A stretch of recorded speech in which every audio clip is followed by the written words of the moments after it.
to kick off the season tonight.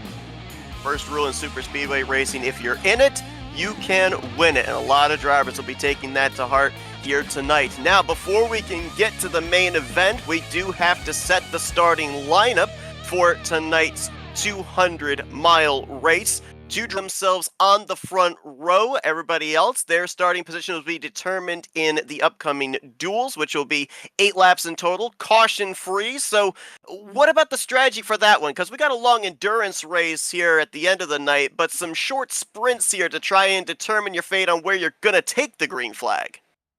Yeah, and I think, in the past, I've competed in this race. It's that 8-lap shootout style. You could just go out there and have some fun, kind of maybe even make some friends, try to see what you got, see what it's like out there. The other side to it is there's some bragging rights, and maybe there's some strategy too about where you want to start. It doesn't necessarily like real life Daytona duels. There's nothing here as far as making the show. You're all in the race, so where you finish is where you're going to start. So if you pit position, some of that stuff, you may want to start in the back to maybe ride out the first part of the race tonight, the 200-mile race. So I think there's a couple different strategies. I think most of them are just going to go out and try to get a kick start to the night with a win. Yeah, I almost wonder if maybe a little going to school process here with the 2 heat races. Let's say when we end up having the Daytona 200 here tonight, we could get a late race caution and have ourselves an 8 to 10 lap shootout. Might be able to utilize a little of what you learn here in a heat race like this. Granted, you're only racing half the field at this point, but maybe squirrel something away. Might be a winning strategy that you can rely on if you're in the same type of position if we end up having a short spurt to the finish in the main event. We ended up having our front row locked in, the 48 of Adolfo Delgado, going to be starting on the pole position, and he is scheduled to lead this field to green here in this heat race as well. Looked like the 24 of Tony Mongi got the outside of the front row, so he'll be the subsequent pole sitter for the upcoming second duel race. Yeah, and you talk about qualifying, the opportunity to lock in your spot. I believe we're going to see that they can still race if they'd like. Obviously, there's no difference as far as locking in their spot, but yeah, it'll be interesting to see. Sometimes this qualifying, when you go out there and do your 2 laps, it's you don't know really what you got because all these drivers got in the practice session and immediately jump into drafting practice. So it's interesting to see. I see Eric Kemp is starting on the front row in this heat. A guy that's typically really good at this super speedway qualifying, has some poles. So not surprised he's up there. Going to be 17 drivers here in this first duel race. Again, spots 2 through 17, they're going to determine who is going to be on the respective inside of the rows for the starting lineup. Second on back in the second duel will determine the outside of the rows for the starting lineup. And an opportunity here for a lot of drivers that were able to qualify well, that are starting up here at the front, to maintain that good starting track position. On the flip side, though, a lot of drivers that may not have gotten the qualifying lap they were looking for can improve their starting position here, move their way up into the top 10 or even the top 5 of the finishing results in this 8-lap shootout. Yeah, and it's really double positions if you think about it. Obviously, every position you pass here is another row on the starting grid for the main. So it's a great opportunity to get that track position if that's something that you want. Yeah, we'll see if there are teams here. There's some teammate strategies to this, but you don't know if you have teammates or if you have friends. Maybe they're in the other duel. So it'll be interesting to see. You got to sometimes find friends out there just where you got them.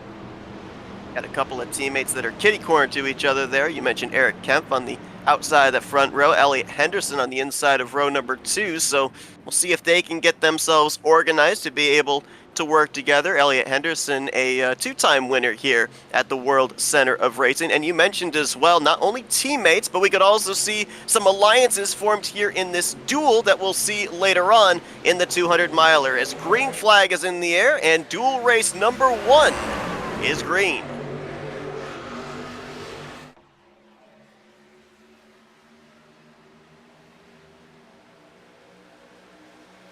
Good pushes up there on that top side from the tri-oval to turn 1. Kempf clear for the top position. We'll see if he tries to control the lanes. Looks like he's going to stay up there with the 6 of Jackson Sims. And it will be interesting to see just how stable these trucks are, because I watched them out there in practice. They were testing a lot in terms of the limits of how much they could push on the back straightaway. A lot of trucks were getting very squirrely, had a lot of movement. Yeah, already you see even that top lane kind of stacking together there, and kept kind of losing some ground with that top lane. Even a try at a third lane here, as you see swinging out to the outside already. Drivers trying to jump up there. I think that's your opportunity to move up. Is the more you can spend. Here comes Henderson's going to jump up to the outside too. Put a block there on Nathan Jump. Now that 11 goes to the back, no help in that extreme outside line. Henderson has been able to pick up Kemp, but on the inside now, Delgado's got some help from the 23. That's Spencer Owens. Yeah, and it'll be interesting if that bottom line, you kind of feel like, well, you could just kind of ride there almost. It's the top lane that has to kind of be a little bit more perfect to gain ground, kind of need to keep the bumps together right and push each other to gain ground. But yeah, this is your learning session. This is your opportunity to see what works, what doesn't. As the top lane looks like Christian Peterson's going to jump up there and lead that third lane. He's got some help there as well.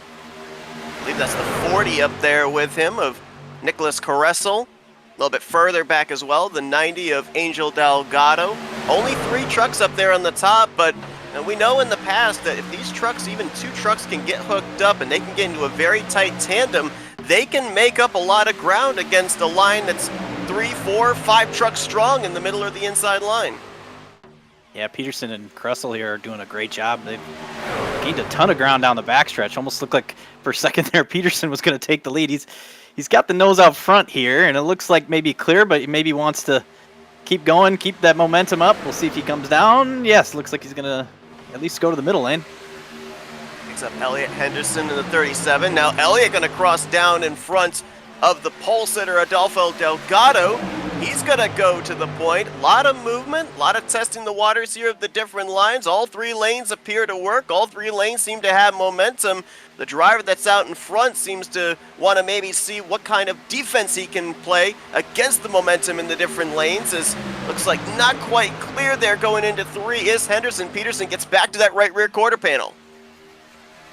And it basically just dissipated that third lane when you had Peterson kind of leave it, and maybe he's the guy to kind of pull him back. Now Kepth and Jackson Sims are going to jump to the outside and start that third lane again. I think you can kind of have some momentum right away once you move up there. It just seems like when you pull out of that middle lane to jump to the top, you initially have some momentum. It's just a matter of can you keep it going. More than halfway home in this first duel, all 17 drivers still in this lead pack. And just a reminder to everybody, if trouble breaks out, the green will remain on the racetrack. We will continue to run to that checkered flag. No opportunity for anybody that has the misfortune of getting caught in a wreck to be able to come back, and there it is right there. Peterson up into the wall, collects Eric Kempf in the 63. Several other drivers involved there as well. I think the 40 might have saved it, Nicholas Carresso, but 2 drivers junked over in turn 4. We keep it green, coming to 3 to go. Yeah, and it looks like maybe Jared Duda he was in the center lane, was pushing Peterson, kind of maybe just a bad bump. But yeah, now we got and Jared Duda, he's now up on the outside. He kind of got through there. Nice job to avoid it after the incident kind of happened just right in front of him. What difference a lap makes, right? So it's all 17 drivers are up in the lead pack. There are now only 7 drivers in this lead group. Back to the 93 of Evan Snyder, who looked like he was having some connection problems there, but now he, I think, is still in the slipstream. Might be able to draft back up to the 7 of Hunter Madalinas on that inside line. But to your point, Jared Duda now out in front, trying to control the middle line where Elliot Henderson is. Inside line is Omens. We're actually going to go 3 wide for the 3rd position. That is Adolfo Delgado, the pole sitter, trying to get back up here to the front as well. He'll start on the pole no matter what. But you talked about bragging rights. What kind of a statement would it be? Hey, I went out there, I set the fastest lap in qualifying single car, and now I'm taking a checkered flag here in the dual race. Yeah, your first statement, right? I guess the best way to show everybody that I'm going to be someone to contend with tonight. And it looks like Henderson, now he's got Madalinas right behind him. Owens third here. It'll be interesting to see. This is where you can have that test. We're coming to the final lap of this heat. See, maybe you could learn something for what could happen later tonight in the final of the 200 miler. White flag in the air over the hood of the 37 of Elliott Henderson, but to his right, here comes Spencer Owens with a big push from Jared Duda. Going to be side by side going into one. Now it comes down to the pushes. It comes down to how locked the bumpers are going to be down this back straightaway to decide who's got the advantage going into three. Yeah, I think that top lane is doing a great job here. Just getting a little bit clear here, or at least a little bit of a nose out front. I think it'll be just to see who's got it. Oh, now Madalinas is kind of disconnected a little bit from Henderson. Oh, they're going to get sideways. They saved it. No, they didn't. Madalinas is going to go around. He's up and over as it's going to be a drag race side by side to the line. This is to start third in the Daytona 200. It's going to go to Elliott Henderson by maybe a little more than a splitter. Just edges out Spencer Owens. Owens will start fifth, however, finishing second in this duel. Woo, that's just 8 laps. We got another 200 miles coming up here after a second heat race, and I'm already excited with what we just saw there. Yeah, photo finish. I think I'm kind of looking at it. I'm thinking, maybe a foot or two. It looks like Owens kind of decided to maybe try to push Henderson, kind of do a body check, I guess, if this was hockey, to see if he can beat him to the line, and he kind of just slid off of him, and they both were going at two different angles as they were crossing the finish line. But yeah, that was awesome ending to see who could get to the finish. There you see that finish here. That body check did not quite work out for the truck on the outside of Owens. He got redirected up into the outside wall. Scoring shows 0.03 of a second, the gap from Henderson to Owens crossing the line, and it was basically a mano-a-mano. They had lost the rest of the field there. Coming out of turn 4, neither one had a drafting partner. It all came down to the side draft and who had the momentum to get back to the start-finish line first. But both drivers involved in that photo finish will start top 5 for the upcoming main event, as now we get ready to determine the outside of the respective rows here with the upcoming second of our heat races, dual race number 2. Yeah, and you talked about Tony Manji being the second fastest qualifier in the overall qualifying session, so he'll start on the pole of this duel. And I think you got a couple long-time Great Lakes drivers in Hunter Brittle, Shane Neiswanger starting up here, and Michael Senzi. I remember my first Great Lakes Daytona race. He was a new driver as well, and came home with the win here at Daytona. So he's a guy that's won here before too. You talked about the possibility that your teammates could be in a duel entirely different from you. We ended up seeing both the teammates of the 24 in that first duel with Jared Duda and Christian Peterson. So in the case of the polls that are here for dual race number 2, your friends are kind of where you find them. And, an opportunity here as well to kind of do a little bit of an audition of, hey, look, I've got a fast truck. I got a lot of maneuverability. If you end up having no teammates around you, I might be a choice for you to be able to work with, and, a little co-opetition to be able to get to the front together. Yeah, and you see it all the time with these, the pushes. Like sometimes, especially, initially here, Neiswanger on the inside in that 49 truck, he's got nowhere to go other than to push that 24 forward. So sometimes you spend even just 8 laps here pushing somebody, all of a sudden you're the best of friends just because it's like it worked, or if it's good, you might go back to that if you connect later in the session. So yeah, it's you find your friends wherever they are, and if they're fast, you're gonna take that opportunity to use it. Tony Manji gonna have Shane Neiswanger behind him, that 49, another former winner here at Daytona, and he'll have Hunter Brittle, the Waffle House machine, to his outside here. Another 8 laps, completely green, regardless of what happens, to set up the outside of the respective rows for the starting lineup for the Daytona 200, and we are underway.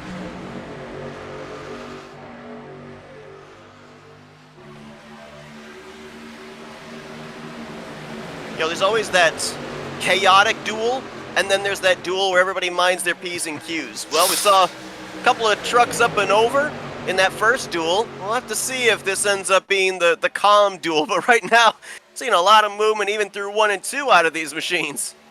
Yeah, and Daytona 200-mile race. It's a long race, so there's a little bit of survivability there. You need to be smart, take your time. This is very different in an eight lap shootout. So some of these drivers are kind of hungry for it. They might go for it just like that last one, and we might have a big wreck again. We'll see, but it's a different mentality for sure.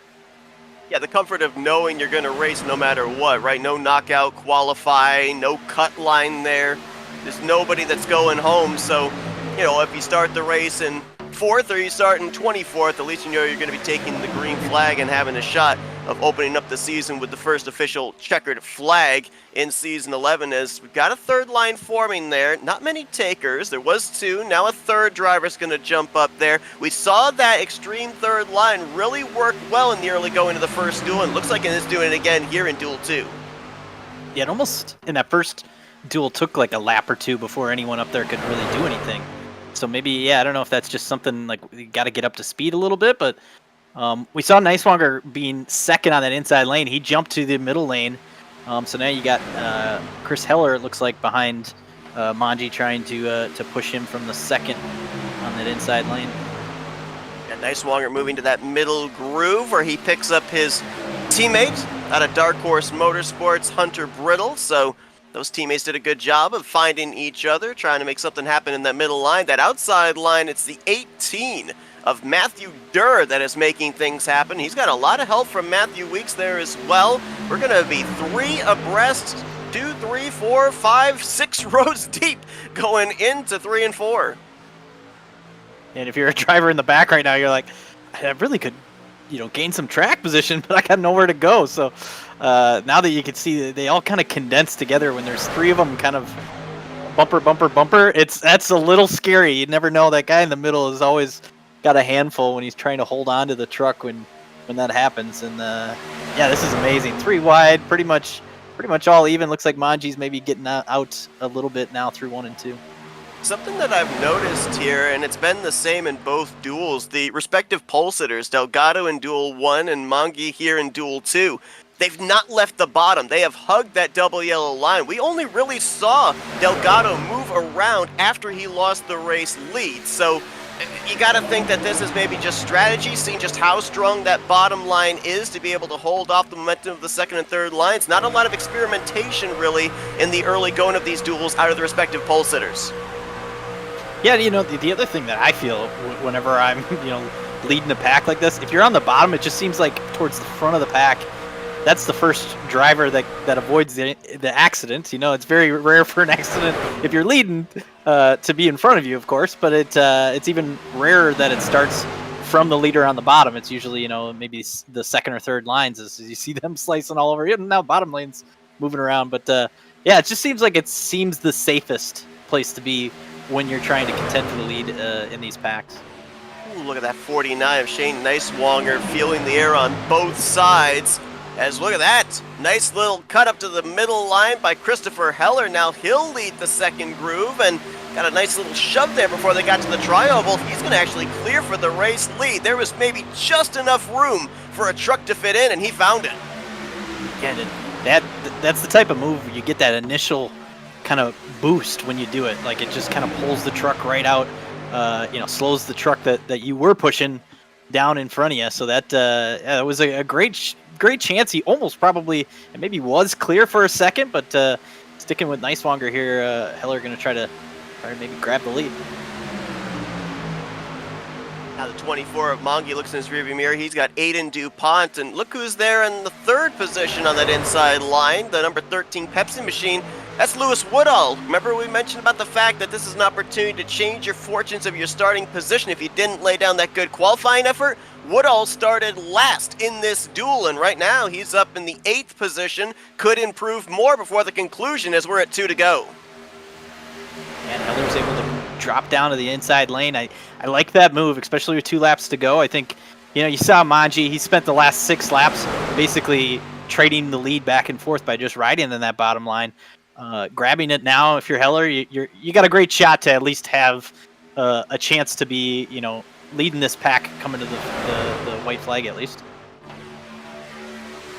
3 wide still, 3 rows deep. Heller clear of both lanes off of 4, now moves back up to the middle line, opens up the bottom, coming to the white. Nice swanger, took a peek about maybe going 3 wide, didn't have room. White flag in the air, and nice swanger gets into DuPont, and here we go. Everybody is involved. It's going to be a who's who of who gets through this. I believe the 27 of William Barbagelata may have been the one that snaked through all of that. Wow. Well, he doesn't have any drafting help, but I'm not sure he's going to need it. I don't think so. He's got a couple football fields back to the next car, which would be, I believe, Zachary Henry. Wow. Yeah, that happens sometimes. The track just gets to kind of be blocked, and it'll be interesting to know. At Barbagelata, I have him in 11th before that incident started. So yeah, that's he's already celebrating. Good for him. Yeah. A little drift in there through the tri-oval. It's going to be a NorCal Racing 1-2 here as Zachary Henry's going to cross the line in the runner-up position behind his teammate Barbagelata, and Blair Neabone.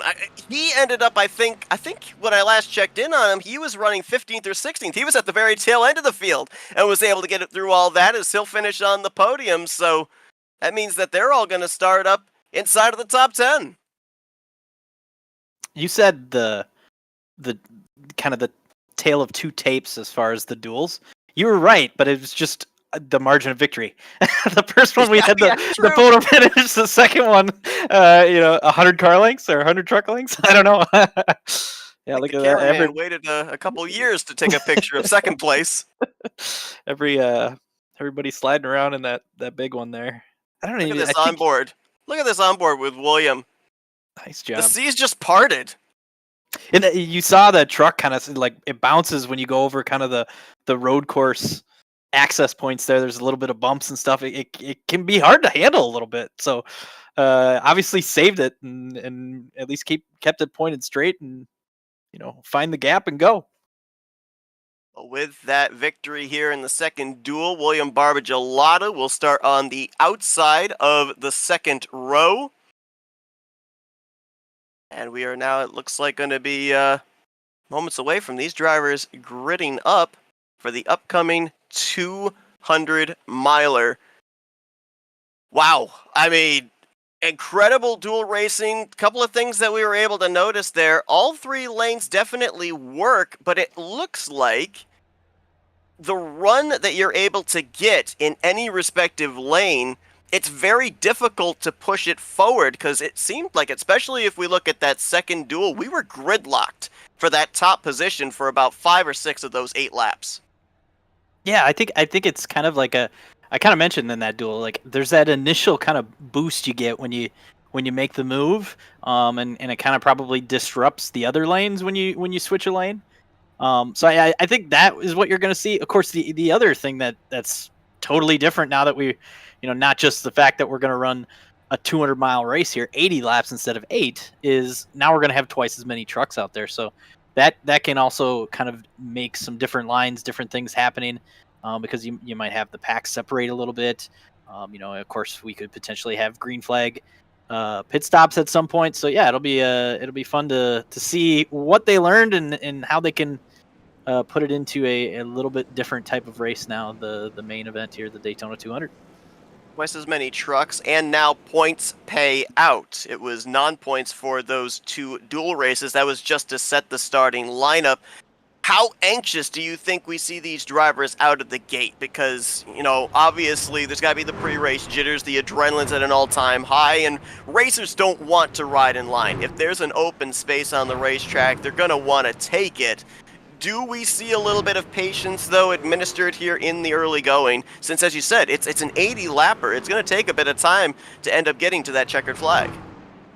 Yeah, I think so. I think you got to survive first, and there's no, there's not points for stages or anything like that. It's where you finish in the end. So if a big wreck happens, if you're able to get through it, if you can William Barbagelato your way through it, you can gain a lot of points that way too. So survivor game here, at least for a good portion of this first half of the race. So Gonna have a couple of pacing laps here. Looks like they're gonna get everybody organized in their correct positioning with the front row, the two fastest in single car qualifying being up on the front row, and our two dual winners to line up behind them in the second row. A couple of drivers looks like they're down there on the apron. They'll get that all organized, get the lineup correct here for tonight's season opener. And you mentioned about the fact that you've seen, Ross, underdog stories here at Daytona. 33 drivers here this evening. I believe by my last count, I think 7 or 8 of them that are in the field have formally won races here or a single race at Daytona. What do you think the odds are in us seeing an underdog story here tonight? Or do you think some of those drivers that statistically coming in tonight have great records in super speedway racing, do we see that experience put them to the front late in this thing?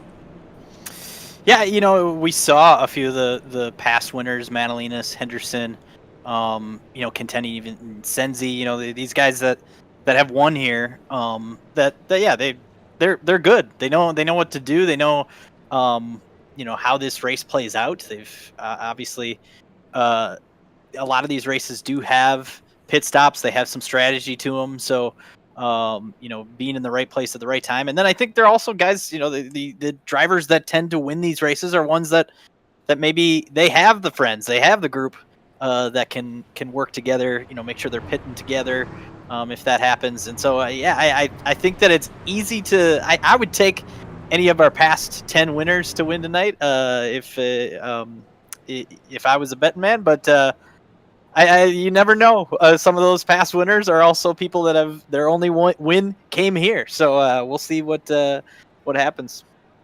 Let's take a look at the official starting lineup for tonight's race here from Daytona, the Daytona 200. As it's going to be Adolfo Delgado, I believe, starting on the pole. Well, maybe we're having a bit of an issue here with the gridding. I do not see the 48 or the 24 coming up to take the front row here. Instead, our dual winners are on the front row. Also noticed some drivers down there on the apron.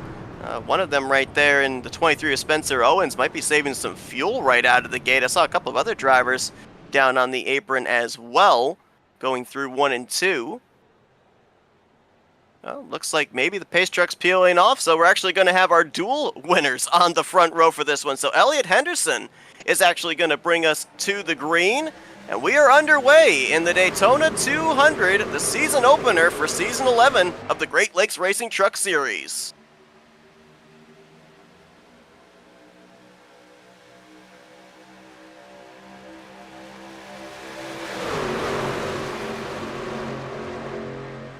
Looked like Delgado and Mongi, who were going to be the front row, they started back in 9th and 10th. So they still started up towards the front, but not on the front row. We'll see how quickly they're able to make their way up here, potentially to the clean air, as teammates hooked up there on that top side. They snaked their way through that big wreck on the final lap of Duel 2. Barbagelato, Zachary Henry trying to fight the duo on the inside. That would be Henderson and Owens.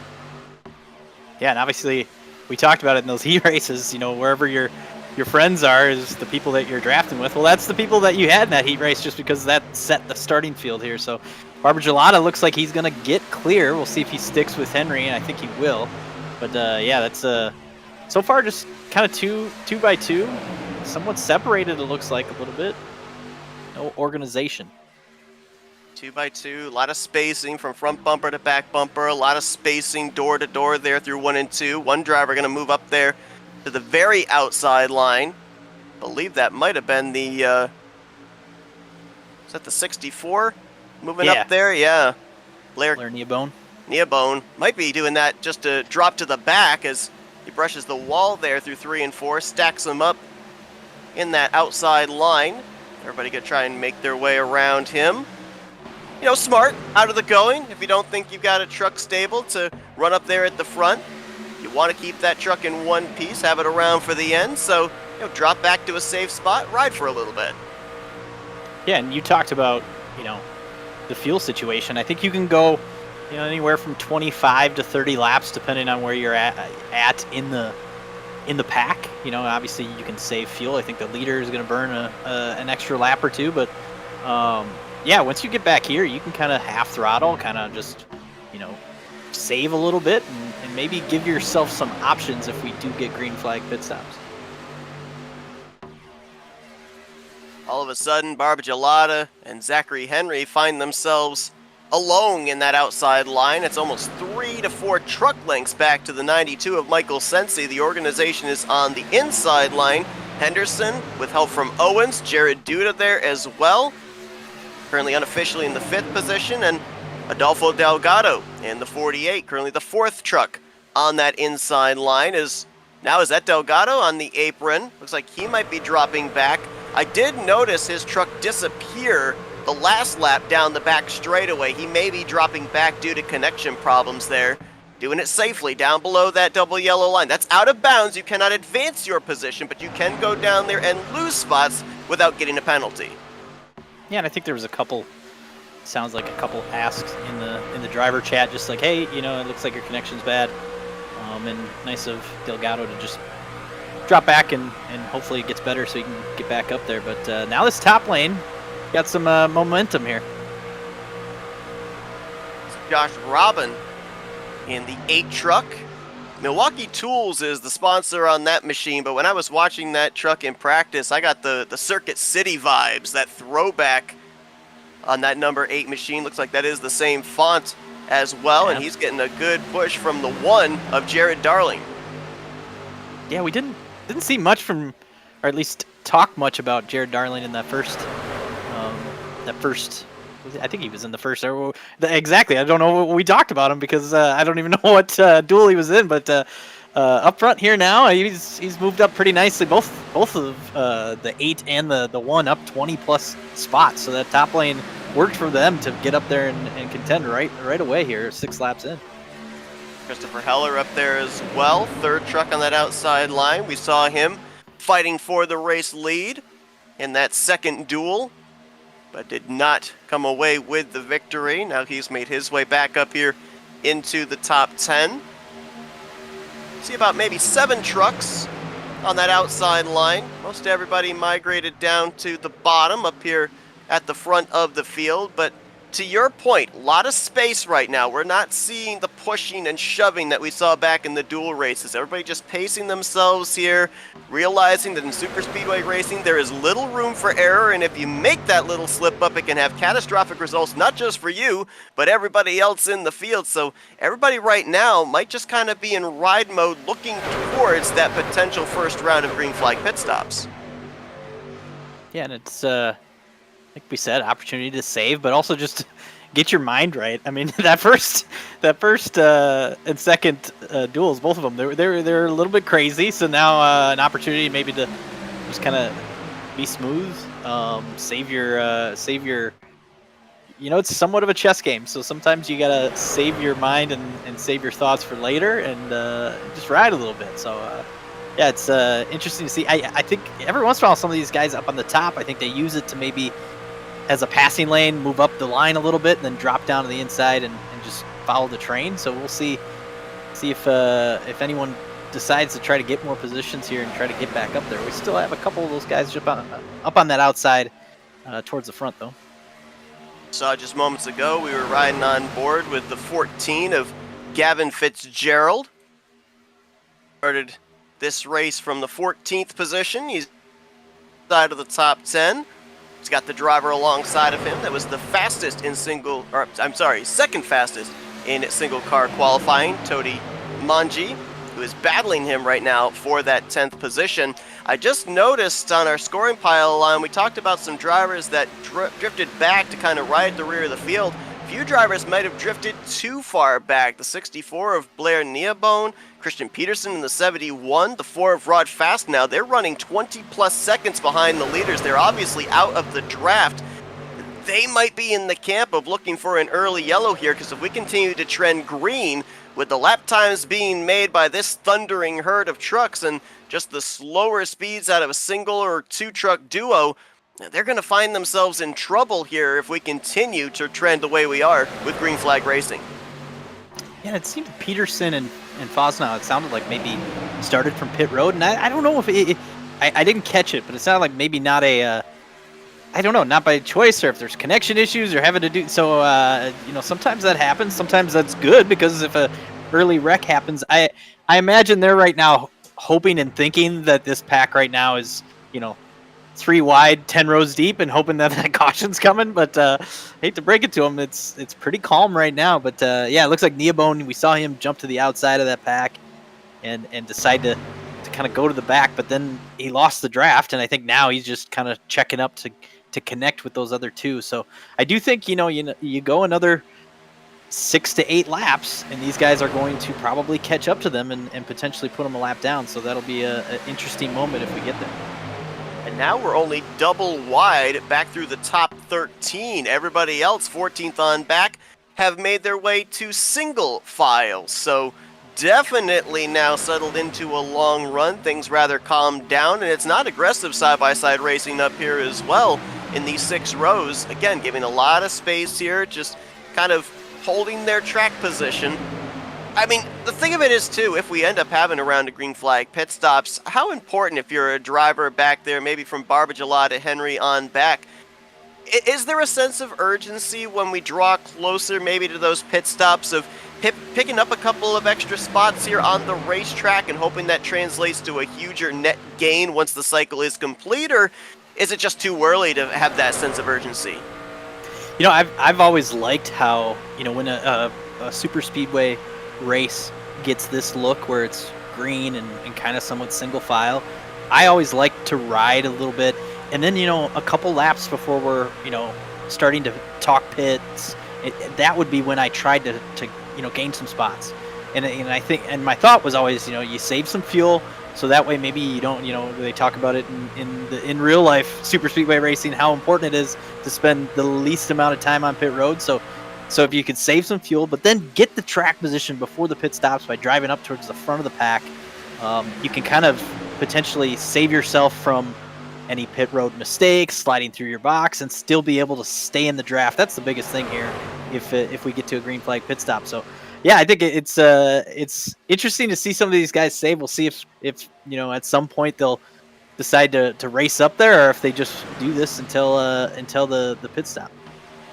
Elliot Henderson continues to show the way, gets a battle every now and then from that outside line, courtesy of Josh Robin, but coming into this race, Elliot Henderson, one of 2 drivers in the field here tonight that has multiple victories at the World Center of Racing, the other one being Hunter Madalinas, who right now is mired back mid-pack in the 17th position. But I said at the beginning of the night, there are some drivers that just have a knack for super speedway racing, and Henderson would certainly enter into that conversation. We saw what he was able to do in that great battle with the driver that's actually pushing him right now. Those two in the photo finish back in the first dual race, Henderson and Owens, and been able to keep his car out in front here since the drop of the green flag.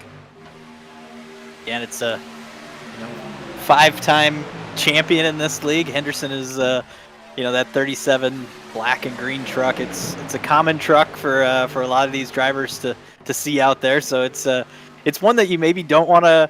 I wouldn't say you're scared to pass them or anything, but that, like, hey, if I stay behind them, I'm probably going to stay up near the front. That's sometimes reputations go a long way in a league that has many drivers that have been around for a long time, and that definitely happens in this league. Starting to see an outside line forming a little bit further back. So have we now entered into the area you were talking about here, just on the eve of pit stops, and these are drivers trying something to improve their track position just before we hit pit road? Yeah, I think it's a little early yet. I think you got maybe another 10 laps or so you could go, but I think the other side of this, is crazy to say, is boredom. Like, at some point you're like, okay, let's see what we got here. Anybody want to jump up here and sometimes you get sick of looking at the same tailgate for too many laps. You decide, I'm going to jump up to the outside, see if anyone will go with me, and yeah, we got a nice long top lane going here. I think it'll be interesting to see if anyone can get some momentum going and push them to the front.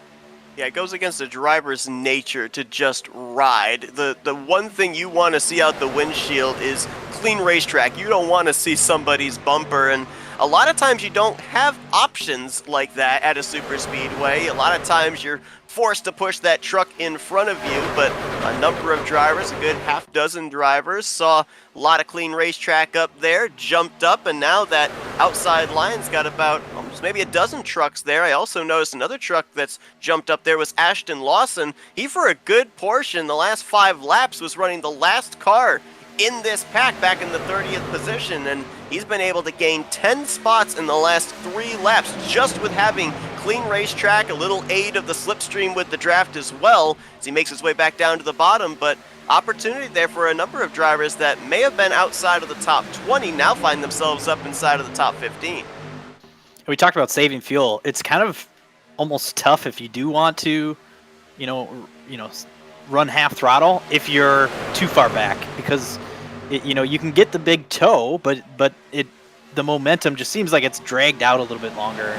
So I feel like sometimes if you're too far back, it's hard to save. Where if you can be closer to the pack, you can save a little bit more, and it's maybe a little easier to ride. So I feel like Darling's doing a little bit better job now of pushing that 8, trying to get cleared here. But it just seems like Senzi, Kressel, they're kind of just riding here too. So they're not really at least keeping that gap closed up to try to keep that top lane momentum going. So we'll see here. But 8 led that lap right there. Saw Jared Darling go way up the racetrack the last time out of turn 2, and we're talking about fuel. Made me wonder how much tires come into play, and just checked in on the weather conditions. Track temperatures in the triple digits at a blazing 119 degrees. The Goodyears have got to be wearing out here, right? Kind of taking away the maneuverability of these drivers being able to keep the draft really tight, specifically in that second lane. Yeah, and I'll be interested to see some of these drivers now, that what they're feeling, if that changes, because I think a lot of times you want to, especially this league, it's a 15-gallon fuel cell, so it's a little bit less than a typical truck series race. So I think that you don't need to spend as much time on pit road if you can take 2 tires, and I think that's an option here if you take just right sides.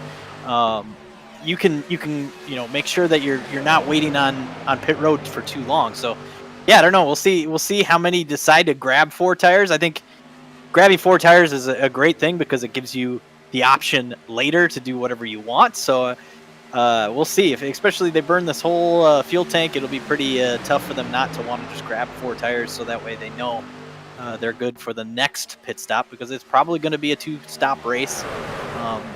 Depending on if we get a caution. And watching this outside line start to dissipate again. A couple of drivers have jumped ship and moved down to the inside line. A couple have been let in line. A couple have forced their way in line. Of course, looking for that easier access onto pit road to make the green flag pit stop. And, we look here at this 8 of Josh Robin leading this outside line. So he's getting no benefit of draft. He's been helping create the slipstream for the drivers behind him. We know that Elliott Henderson has gotten absolutely no opportunity to save fuel as he's had the clean air for these last 20 laps. These you would think would be 2 of the drivers that would have to come to pit road the soonest. At what point, if you're Josh Robin, do you kind of give up the battle here with Henderson and try and find some way down in line to that inside line, knowing that you're probably going to have to be one of those first with a hand out the window heading for pit lane? Yeah, I don't know. I think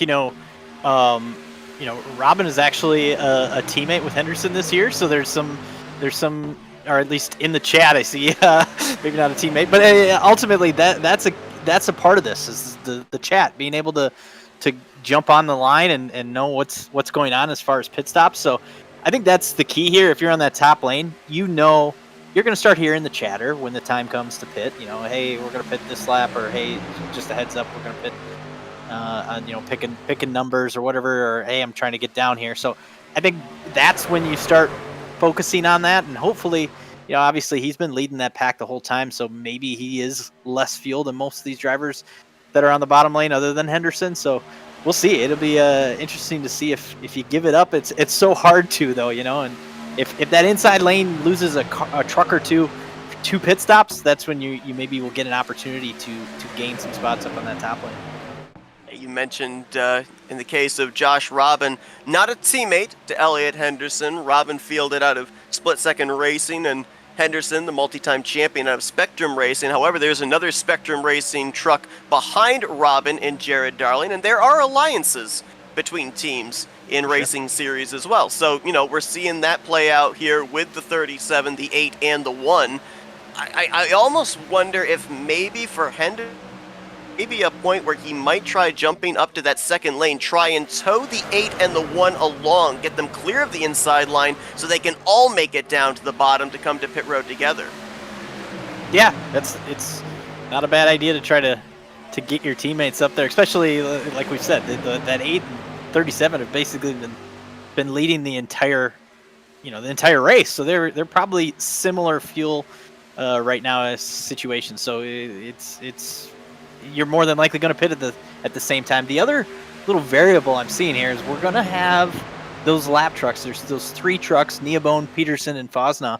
They're not too far ahead of this group. If it's me, if you're open to your time to pit, if you're in this pack, you maybe want to pit before that the group catches them. There's going to be a little bit of a tow when they first get to them, but ultimately the energy and the pack may move around and slow down a little bit when they get to those other 3 trucks. So we'll see what happens if they get there before the pit stops. We just put lap 24 on the board, completed lap 23, so we're right around that window you were talking about, and I would say in the next lap or 2 is when they would catch that trio of trucks with Neobone, Peterson, and Fosnow. So maybe this lap, maybe the next lap, when we'd start to see drivers make that dive onto pit lane. And a lot of people will think at a super speedway, you got that nice wide access road right there down to pit lane, but when you've got a bunch of trucks coming down all together, it's like highway traffic at rush hour. There's a lot of communication that has to go on to make sure you all get safely onto pit road, and more importantly, get that truck woed down to pit road speed, because you get hit with a speeding penalty, you're going to more than likely have to rely on a yellow to even have a shot of getting back into this thing. I was going to say, I think a lot of times in these type of super speedway races in almost any league, the first yellow is coming to pit road when everybody's coming down for the green flag pit stop. Sometimes if we see a couple trucks maybe trying to get down to the bottom, it's a little treacherous, and you try to fan out and give each other room, but then you also got to factor in where your pit box is and make sure you can get down and do it. Henderson continues to show the way here. Spencer Owens right behind him. Some other drivers have done a great job of solidifying their spot up here inside of the top 10. Jared Duda, we saw him perform really well in his dual race. You mentioned Christopher Heller. Michael Sensi, you talked about him being a former winner here at Daytona. Back there just in the latter half of the top 10. And the Sour Patch Kids, number 40 of Nicholas Carresso, looking good as well. He's been anywhere from 7th to 9th, depending on how the live scoring has had these drivers in there side-by-side here in these first 25 laps. We might have some drivers pitting here. A lot of drivers a little bit slower there on that inside line. Yeah, a lot of them, including Henderson, on the radio calling it in. So here we go. Get him woed up. Josh Robin, Jared Darling, Spencer Owens as well. Looks like that's also Evan Snyder in the 93 coming to pit lane, and a couple of those drivers from that trio that they were catching also hit pit road right in front of the leaders. Yeah, and we talked about, you're out front leading the pack. Those lappers had to pit because they were also leading their pack. So running low on fuel, looks like Fosnow maybe here is going to slow down enough to, is that who it is? Yeah, he's going down a lap, but Senzi out front. Looks like another big group going to be pitting here. We'll see if they can get to pit road safely. And there's a now spin, further back there. 1 around, 2 around. Delgado in the 48. Both the Delgados, actually. Both Aldolfo and Angel. Yeah, and there's no place to go for a lot of these trucks. And some fender damage on a couple of them. They're gonna run into each other. It'll be interesting to see what happens here as they if they got damage or if it just slows them down. So then they here's Kep. He's had to back up. That's gonna be really tough to get with the group here now. So yeah, it's a tough situation for a couple of these drivers. I told you can get that yellow on that first green flag pit stop. The problem was they're already all on pit road, so no yellow was coming out for that. So crazy exchange there. Comes another group down pit lane being led by the 77 of Christopher Heller. You mentioned about Kep getting spun around. I also saw the 28 of James Shiflett. He overshot his pit stall, had to back up. So a number of drivers going to lose a lot of track position here with these mistakes on pit road. Looks like everybody from that group made it onto pit road safely. And now we wait to see who the race lead's going to cycle around to. Potentially might be the 40 of Nicholas Caressel with Michael Sensi. It all depends on these 8 drivers that were the last ones to hit pit road. Yeah, and it looks like mostly maybe 2 tires. I don't think it looks like just looking at the pit times. Obviously, Kep, Shiflett, they had to be on pit road a little bit longer to kind of get to their pit box or find it. Now I'm watching these drivers trying to get back going. Oh, we got one spinning! I was just looking Travis at that. I saw them all over the place. A little slick down there on the apron. He did go to the infield grass, fortunately, instead of coming up the banking. Hangs on to it. Oh, we got a spinner on the back straightaway. Catching air is Aiden DuPont. Our dual winner, Barbara Gelada, is going to go around as well, just in front of a couple of trucks, and that's going to bring out the caution.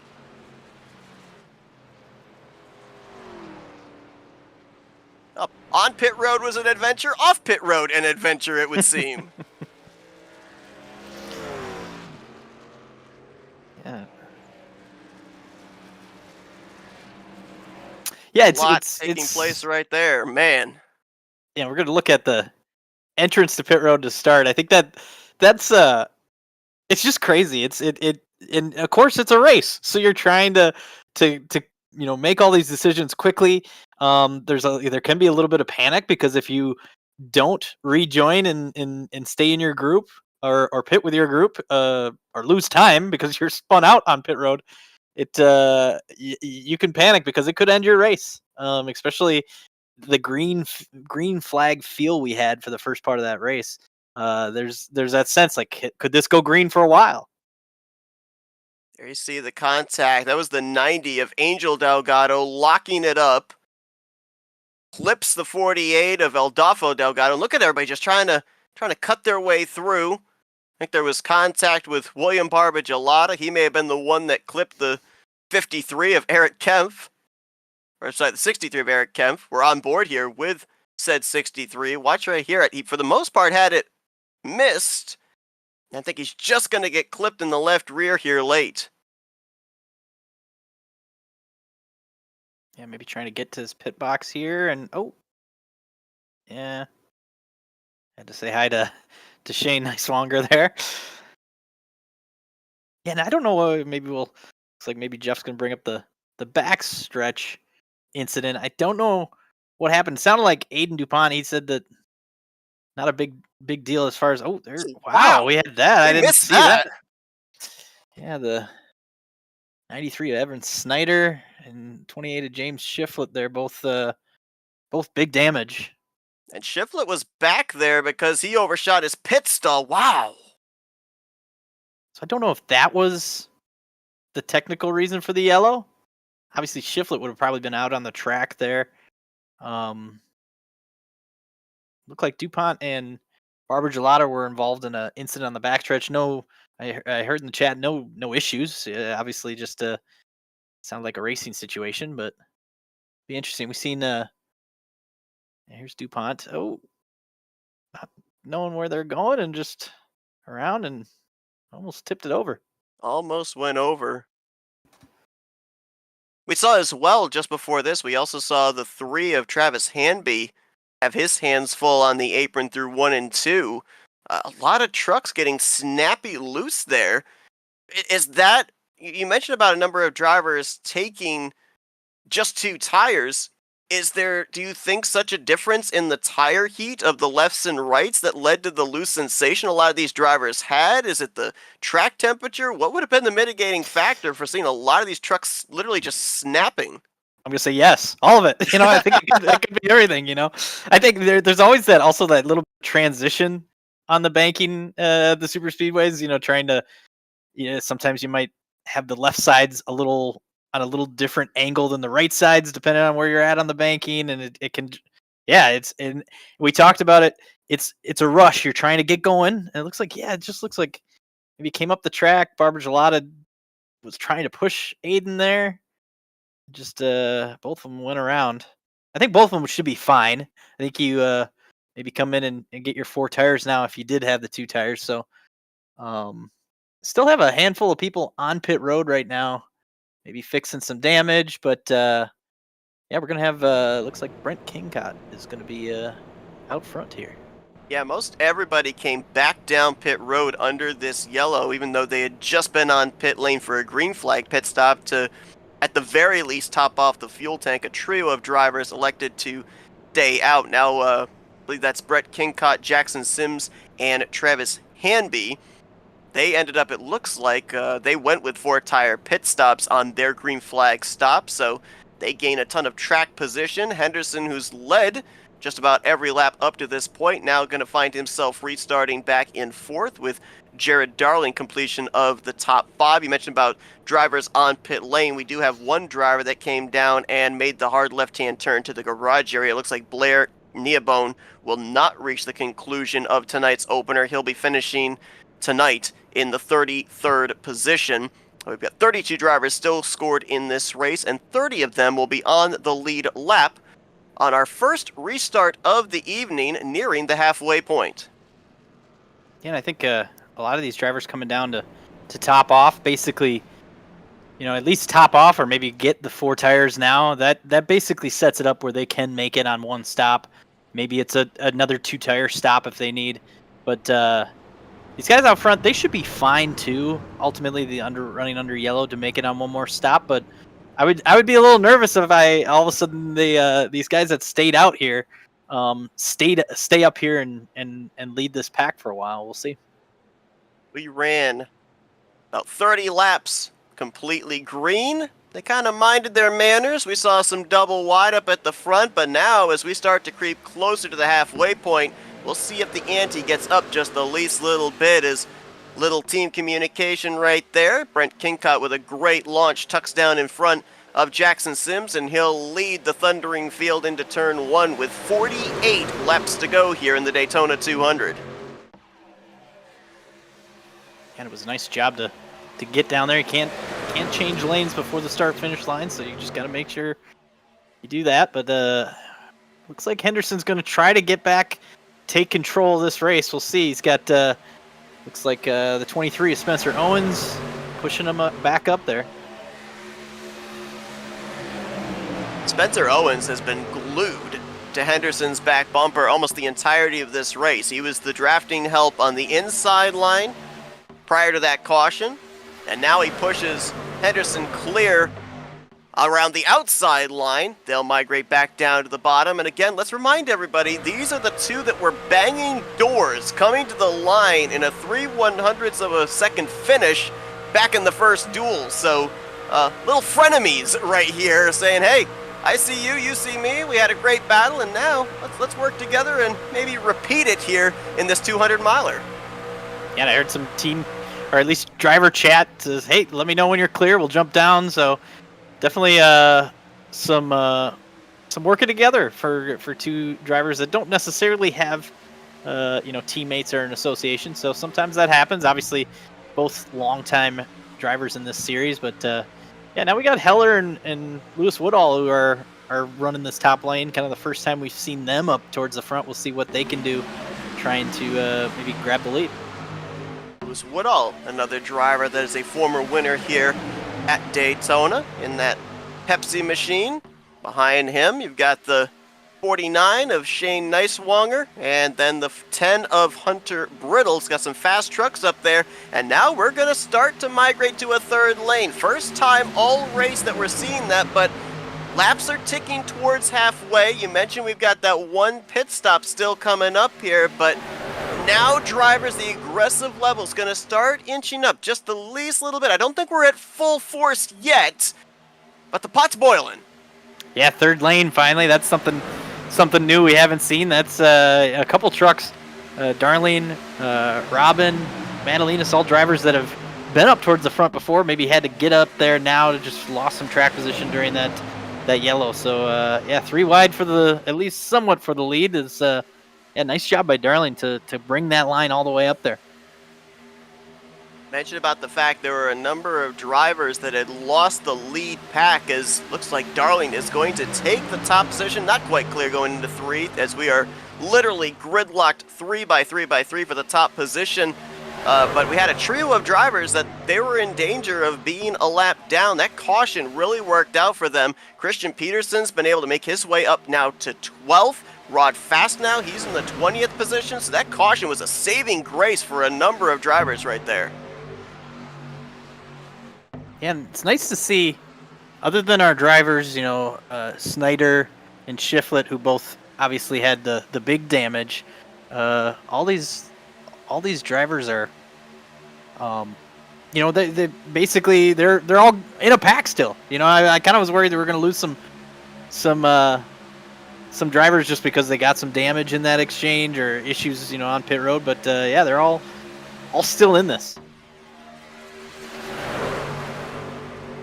Energy starting to dissipate just a little in that middle and third line, as inside line prevails once again for Elliott Henderson. Got a couple of those trucks on that inside line there, the 5 of Brent Kigcott, the 6 of Jackson Sims. Now remember, they did not come to pit road under this yellow, but there's only about, what, 3-4 laps in it of what they've got in the tank to the other drivers around them. You mentioned about everybody else being at one stop to the finish. What about those other drivers there out of the, I believe that is the KFS Motorsports stable? Are they also in the window to make it, or are they borderline? I would say they're borderline, but I think the only thing that was going to make me nervous was if they were going to lead this pack, and they didn't. You know, they didn't get much time up front there. Now they're back in the pack. I think you can make it. You know, I was thinking you should be able to make it if you pit on lap 30. They pitted on lap 28, so obviously that caution also kind of helped them. So yeah, I think they'll be fine. I think everybody's going to be good. I wouldn't say a green-white checker would be great, but we'll see. We'll see what happens as we get later. I think it's pretty much a one-stop race, and I think it's going to be a split in half. You know, about 25 to go is when we're going to probably see a lot of them looking to make that last pit stop. So we'll see how it goes.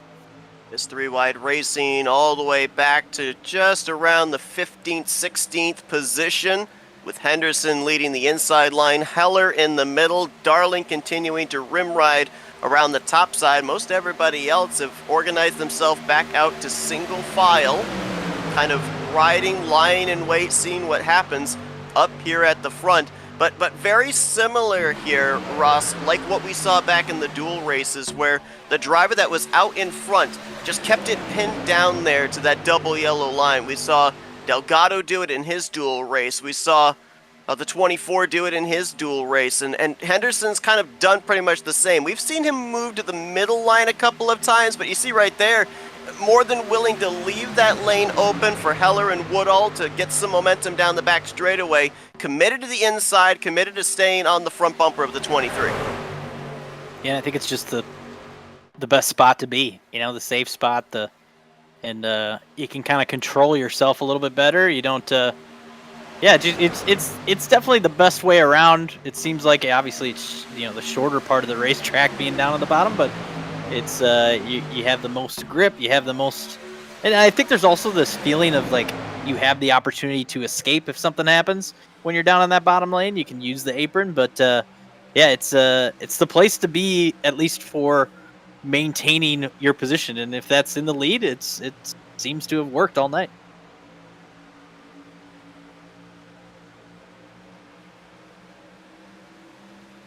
Little change there for the 40 of Nicholas Carresso. He moves from the outside line down to the middle line. Saw that gap between Woodall and Shane Neiswanger. Well, someone just disappeared for a brief moment there. Jackson Sims in the 6. He's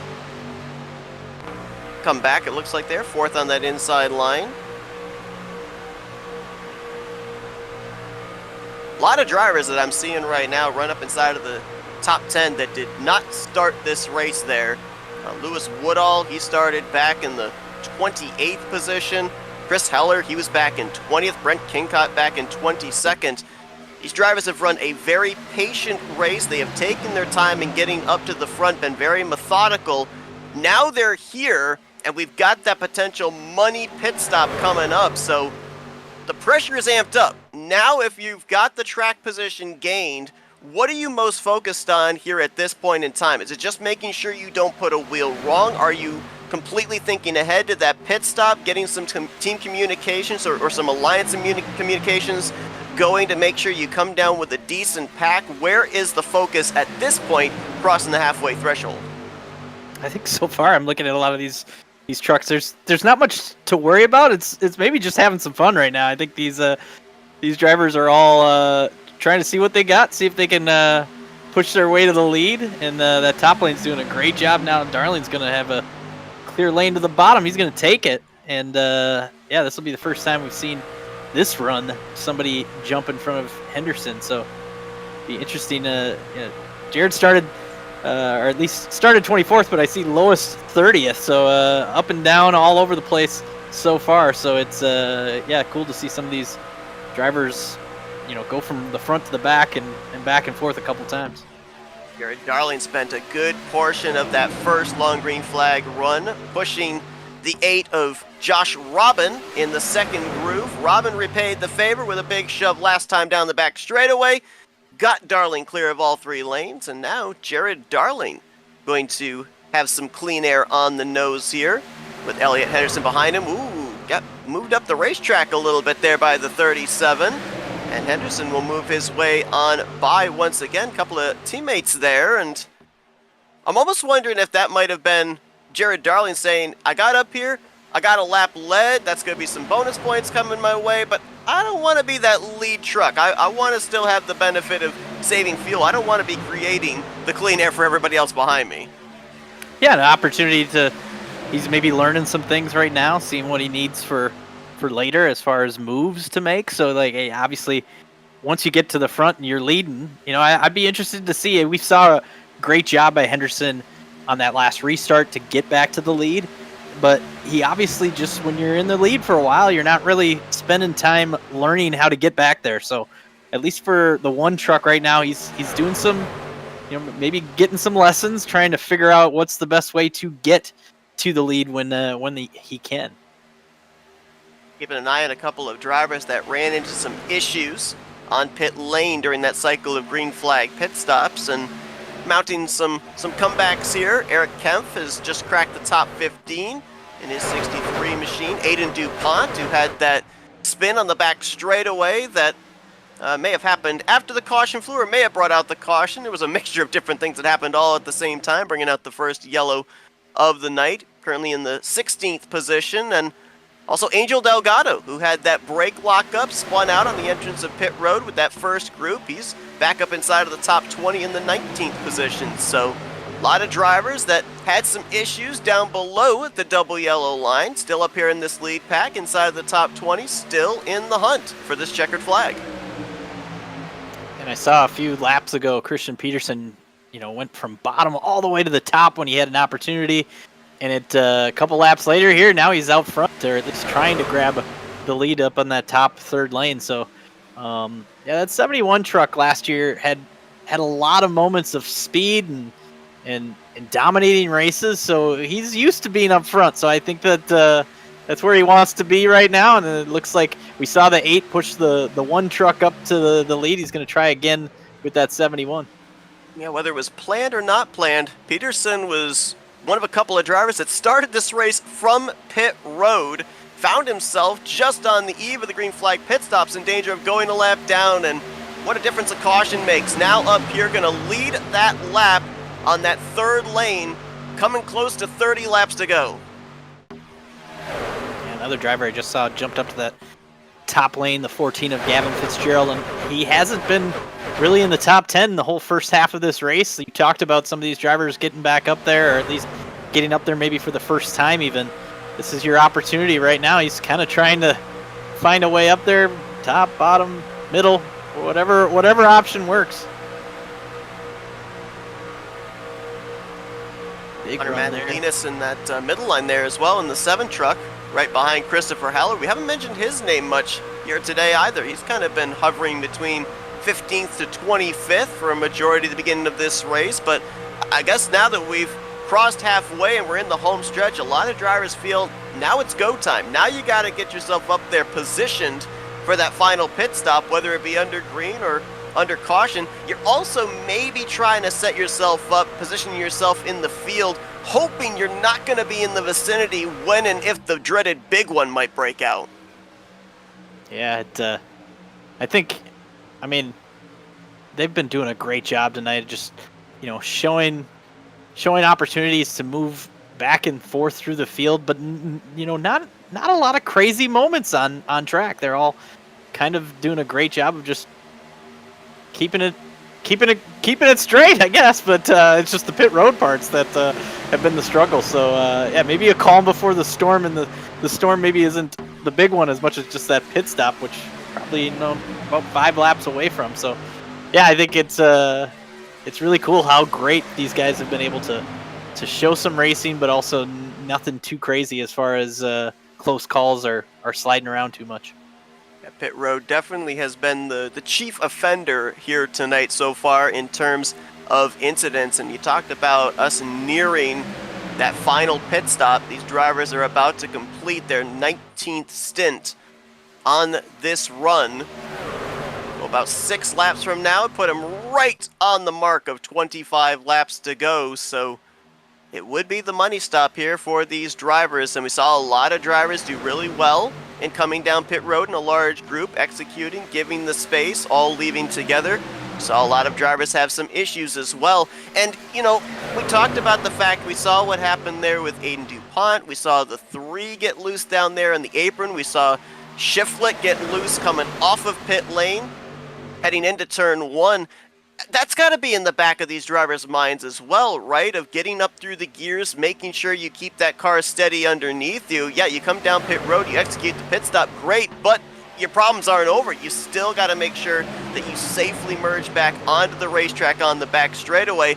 A lot of pitfalls that we've seen here even after the pit stop is completed. Yeah, it's something that you don't get a lot of practice. If you do on your list of things to practice, pit road and the entire entry to pit road, exit to pit road, all that stuff, that isn't something that's the last thing you practice, and it's probably the first thing you decide to cross off if you need to do something else. So I think a lot of these drivers, that first run maybe was their practice, and if any of them made, of course we saw many of them make mistakes, those mistakes I think will not happen a second time for many of these drivers. It might happen for some of them that didn't have the mistakes the first time. Maybe they'll run into something that the other drivers experienced. So we'll see. But I think it'll be cleaner this time. But the only difference now is obviously we have some different strategies going here. But when the window opens, I think you're going to have a lot of people kind of pitting at the same time, even more so than that last one. And that could be a little more dangerous if all of a sudden you have 20 trucks trying to get to pit road at the same time. That I think that would be a big problem, and we'll see if that happens. But they might be forced to do that just because that's when they pitted. It's going to split the final run here right in half, and that's pretty much the window. So we'll see. They make things very interesting in the closing stages as drivers looking to capture that first checkered flag of the 11th season of the Great Lakes Racing Truck Series, and trying to maybe solidify themselves a playoff spot with a difficult track on the horizon. Next week, we're at the legacy version of the Atlanta Motor Speedway. We talk about drivers and their fight for grip coming off of pit road. They're going to be begging for grip when we get to that D-shaped mile and a half next week. Yeah, for sure. I know a lot of the drivers, I chatting with them, and you talked about the opportunity here at Daytona to win. I think a lot of the drivers are just looking forward to next week is the opportunity just to go drive, make it's a driver racetrack, to just go drive what they do, use their talent and go out there, and that's what you need at that old slick track. Where here it's maybe more like we said, the chess game of the draft and what these pit stops have been. So totally different animal. It's what's great about this series, a mix of different types of racing. Yeah, Atlanta is just a driver's racetrack where you're, in a sense, able to control, for the most part, your own destiny. Here you're on the reliance of others to be able to make sure you're the first one back to the checkered flag. As keep an eye there on the scoring pile on lap 55 on the board. When we come around this next time by, window should be open for drivers to come down pit lane and make it the rest of the way. We're about 25 laps into this run, so you'll see a lot of hands out the windows, and to your point, Ross, may see a much larger group of drivers come down pit lane for this final pit stop. Going to make things a little bit more convoluted, make things a little bit hairier in terms of communication, making sure you give space for everybody to safely get to that commitment line, get the thing woed down to 55 miles per hour. Could be this lap. We'll have to wait and see as Henderson continues to show the way over Darling. And if you're up in that second lane, is there communication with the drivers down below you of, hey, are you going to be coming to pit road this lap? If so, maybe I can come down on your right side, and drivers from that second lane can come down pit road with the drivers on the inside line. And it's always tough. That's a little scary to do, but I did hear Henderson kind of say, I think maybe 58, 59. He's which obviously he's the one that's been out front leading the most here. So I'm thinking, obviously when they all pitted on lap 30, they had another lap or two under yellow. That first run, I think we had a couple getting to 28. So that would maybe push him to be able to get to 58, 59. So if he can, then maybe some of these drivers can get to 60. So we'll see. But it sounds like maybe some thinking about pitting, or at least Madalena's trying to get down to the bottom. He got let in there. It looks like Sims gave him the room to get in, and yeah, we'll see if any decide to pit this lap. In this final pit stop, you're going to be filling the truck full of fuel to make it the remainder of this race. You going with just 2 tires, or you're going to go with 4? I think you want to do 2. I think the goal is to get off of pit road. I guess with a full fuel, a 15-gallon fuel cell, you could maybe. Oh, Sims gets kind of just pushed right off the track. Looked like Fosnaugh kind of just made his move to the bottom without being clear. Sims brings it back up safely. We did have a few drivers come down pit road that previous lap. Matthew Durr, Matthew Weeks, Lewis Woodall, Hunter Brittle, and Shane Neiswanger. So quintet of drivers coming to pit lane here at 24 laps remaining. We should see more this time by, I would believe, maybe even our race leader. Yeah, I've seen Madalena's messaging saying he's pitting, so here they come. Big group. Looks pretty good so far. A little Some bit of lock point up on there pit at the road. back. But they all made it. Yeah, that pit wall points out a little bit on the entrance, so sometimes you're down there, all of a sudden it kind of narrows up. But yeah, we'll see what they do and if they can all gather it up exiting. All but 11 drivers coming down pit road that lap. Saw some smoke out of the back of Jackson Sims, locking up those front tires. But they all got it at least to the commitment line. Question is now, did they get it down to pit road speed? We'll wait to see the fallout from that. That turned the race lead over to Jared Duda, but now looks like he and a number of others from that remaining 11 drivers coming down pit road this time. Oh, Peterson locks him up and saves it, but I don't know if he got that thing woed down in time. It's a heck of a save there. We'll see, like you say, if he gets a penalty out of that one. But yeah, it's looking to me like maybe he is under the penalty for speeding. But yeah, it's tough to get it woed down. But man, that was a nice save, at least to keep it from getting into anyone else. Now we see the rejoin here of a. Looks like Madalena's was able to get to the point here, but Henderson's going to jump to the outside, try to get that lead back with his his best friend tonight, at least, Spencer Owens. And we've just heard that 4 drivers have been hit with speeding penalties as Ashton Lawson and Nathan Jump come down for their final pit stop of the evening. 48 just got hit with a speeding penalty, that being Adolfo Delgado, who was scheduled to be the pole sitter here tonight. Jared Dutta in the 53, 24 of Tony Mongi.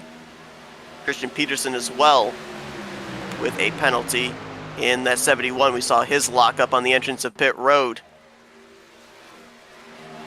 It'll be interesting to see how Ashton Lawson and Nathan Jump, how they do rejoining here. I think they're going to be a little bit behind, but sometimes being by yourself, you can get on and off pit road fast enough that you can, gain some position here. They're going to look like they might at least, they're going to be in front of the pack. We'll see what happens when the pack catches them. You see them back there coming through turn 2. It's going to be interesting to see if they can stay up front.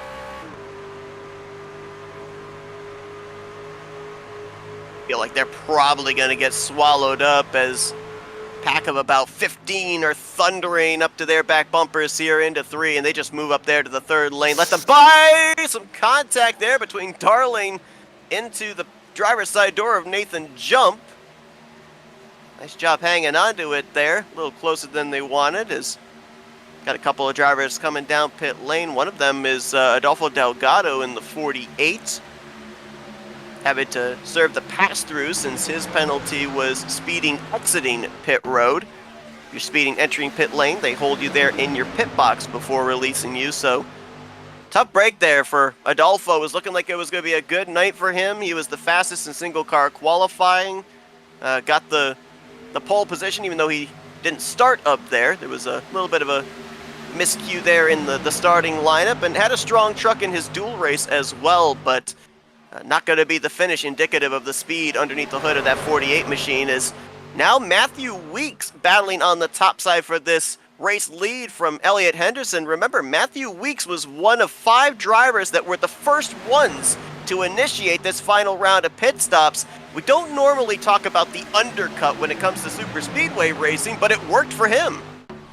Yeah, and it's got him up to the front. That's somebody that we haven't seen a ton up near the front, so opportunity here to try to, at least get a shout out from us. I know Weeks is a guy that I think is going to be really awesome this season. Obviously, I still hasn't won a Truck Series race, which is maybe a little crazy to think, but it's a guy that's very consistent last season, and a guy that I think could be a championship dark horse. So we'll see if he can maybe steal a win to open the season with that undercut you mentioned. Interesting you mentioned the words dark horse, because I just saw Dark Horse Motorsports up there on that 3rd lane. You had Zachary Henry up there, Shane Neiswanger. I think for a brief moment, William Barbagelata was also up there, but then Lewis Woodall moved up to that 3rd line. It killed the momentum, and now it's the 13 and the 49 trapped up there on that outside line. Or are they? Because for 2 trucks, they're still making some pretty good speed. They're actually going to get the 13 up alongside 3 wide with Weeks and Henderson for the top position. Yeah, nice job of that top lane to get Woodall, really just 2 trucks. That's all it's taken. Now they lose the momentum, kind of backing up again. And it'll be interesting to see if somebody has something for Henderson here, if any of them can get clear and what that does, because we've seen a lot the whole second half of this race where it's been pretty rare for somebody to be able to get out in front of Henderson. And if they do, even just jump down in front of them. I think a lot of people have been pretty loyal so far and working with their, whoever's in their line with them, but it'll be interesting to see. And if we can get these last 15 laps clean and green, 3 wide. 3 wide, about 5 rows deep, 23 drivers in this lead group. We documented about the drivers that were hit by the speeding police under that final round of pit stops. We also have a few drivers that lost the draft as well, including Travis Hamby, Michael Sensi, and Hunter Brittle. So the list is increasing in those that would love to see a late race yellow for an opportunity to stay on the lead lap, be back up in this lead group, have a shot, if not for the win, at least to leave Daytona with a top 5, a top 10, a good springboard towards Atlanta next week. But up here at the front, Elliott Henderson, he has had the truck to beat, and a big reason for that is he has had a good pusher in that 23 of Spencer Owens. At some point, though, if you're Owens, if you're able to be clear, when do you start considering maybe going into business for yourself? Because you're willing to push somebody up until the closing stages, but then everybody has the racer mentality of wanting to be the first one back to the checkered flag. We're closing now to 10 laps to go.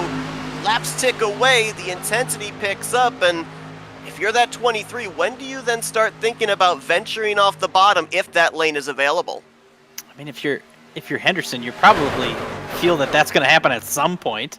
You had the great battle in the duel with Owens. I think that at some point he's going to want to try to beat you again. So we'll see. I think you want to wait till the end. I think you also want to see how these other lanes play out. We see Darling now up on the 3rd lane. It looks like he maybe can get enough of a run. The other factor we're going to have here, if we keep this green, we're going to have these 3 trucks that are lappers up in front. Oh, Owens got a little bit out of line there. That's going to maybe help this top 2 lanes. Maybe Weeks going to grab the lead. He will. Man.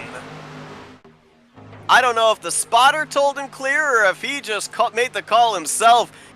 I think there may have been some contact there, maybe a little paint scrubbed off the front grille of the 37. It was that close, but he made it work. And now Matthew Weeks, the new race leader here at Daytona. Henderson says, no. He'll jump up to that middle groove, pick up Josh Robin, and look to take the top spot back. I feel like you jumped down to that inside lane. It from the middle, it kind of slowed down that whole inside lane, and then same thing Henderson kind of just did. It kind of slowed them down, but now they got back organized, all back together. Yeah, kind of also just messed up that top lane and got us back to somewhat too wide. It's going to be a lot of work for Woodall and Darling to get back up there. We'll see, but we see Barber Gelada, our other dual winner, now up there, and we'll see what he can do. See if he can push Robin up to the lead. Yeah, Barber Gelada, of course, winning that second duel. What'd you say he was? 13th, 14th when they took the white flag in that duel race, and 11th. Made his way 11th. Yeah, made his way through the wreck, came around to take the checkered flag. You got to think that he's certainly eyeing the situation to maybe make another impressive cut through a potential big one as Henderson continues to lead. We do have a few trucks up ahead, a trio of trucks there. That is Peterson, Mongi, and Dutta, who all ended up getting hit with speeding penalties under that final round of pit stops. They are in danger now of going a lap down, and you talked about how they can affect the energy of a pack. Now if you're a driver around 7th, 8th, 9th position, you're looking up there, you're seeing that those trucks are there, and you're making some future plans. Well, if you're Owens here, you got to be thinking, okay, well, if I'm in the middle and these trucks stay on the bottom, I can kind of maybe even slow down this pack. I think, it looks like they're going to stick to the bottom here, so it'll be interesting. Henderson's obviously getting a pole right now, so that bottom lane's pulling ahead. It's going to be really interesting to see how they navigate this.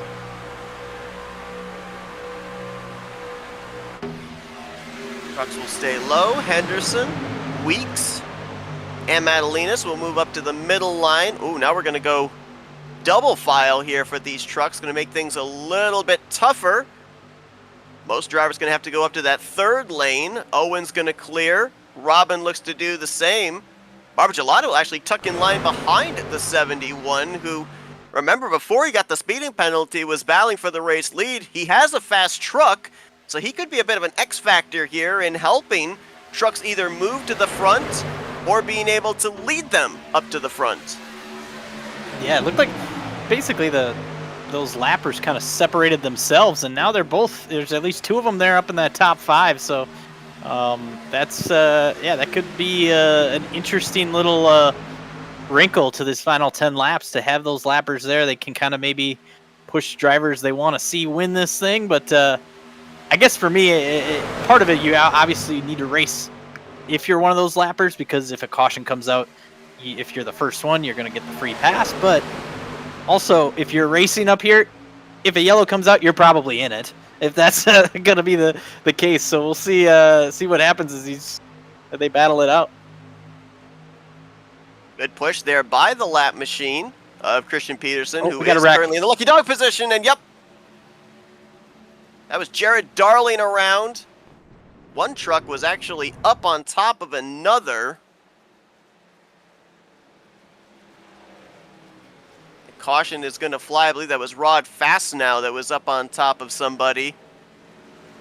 Nicholas Caressel involved, and to your point, that battle within the battle for the free pass position, Peterson was able to keep himself in front, so he'll get the lucky dog here. And remember when I said back in those dual races, you might be kind of preparing yourself maybe for a late race shootout in the main event? We've hit that point. Yep. And I think we just saw it. Peterson had a chance there to maybe even get the lap back the hard way, but yeah, it looks like maybe the 4 truck of that's Fosnow, I believe. Yeah, Rod Fosnow just got a little high there, connected with Robin. Oh, Aiden DuPont just barely got away from the 8 coming down the track, but yeah, maybe a little damage on the 40 of Caressel, but nice job by Kepf and Durr here trying to get through. They're leaning on each other, getting through that mess. But yeah, that's just running out of room there, it looked like, which I guess sometimes, it's just a matter of not knowing where you're at in the lanes and looking ahead, maybe not realizing you're that close. But yeah, unfortunately, a couple trucks getting damaged. But now we'll see what happens. I don't think anyone's going to pit if they can help it. I think they're going to try to stay out and just keep the track position and go race for this. Looking at it again, and for Rod Fastnow, he's that truck in the middle. You've got air movement on both the left and right side. So if your truck's not very steady, that's not going to help you either. And as his car, or truck in this case, wanders up the racetrack, you see right here, he's trying to make sure he gives room to Brett Kincott on the inside, and as he tries to steer back, unfortunately his truck drifts up just a little too much. And surprising too, because that was kind of in the middle of that lead group, and I think I'm counting only about 4 trucks that got significant damage out of that one. The 40's got some pretty good damage as well there to the 8. But you mentioned about Matthew Durr doing a good job. He got a little bit of an assist there of keeping his truck pointed in the right direction with help from the 63 of Eric Kempf, but that could have been a lot worse with where that incident broke out. Yeah, that's true. It's part of super speedway racing. You don't know where the incident's going to be and where it's going to, take place. Even the drivers kind of maybe riding the back there, waiting for the last handful of laps. I see Kep that was back there. These drivers that are just surviving. Sometimes you get dragged into it, even there. So it's just part of this battle. I'm really going to be interested here to see. Obviously, we got these drivers that are up front. Elliot Henderson is 6th right now. That's about as far back as we've seen him all night. Other than on pit road. But can he get back up there? We've seen some great job, a great ability for him to be able to get up through the pack when he needed to, as far as just restarting towards the front. But now he's got Spencer Owens, the guy that's been pushing him, is leading. So I don't know. It'll be interesting to see. I think any of these drivers have a chance.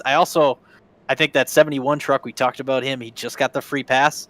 I think he was kind of the show that second half of that run there, as far as moving up and getting to the lead, but then had the speeding penalty on the pit stop. So yeah, I'm interested to see where some of these drivers, if they can make some moves to get to the front, and who knows, we could have somebody we're not even thinking of win this race. Yeah, we didn't even see the third line utilized in the first half of this race at all. We crossed over the halfway threshold. We started to see more and more drivers migrate up there against the wall. A number of drivers were able to make it work.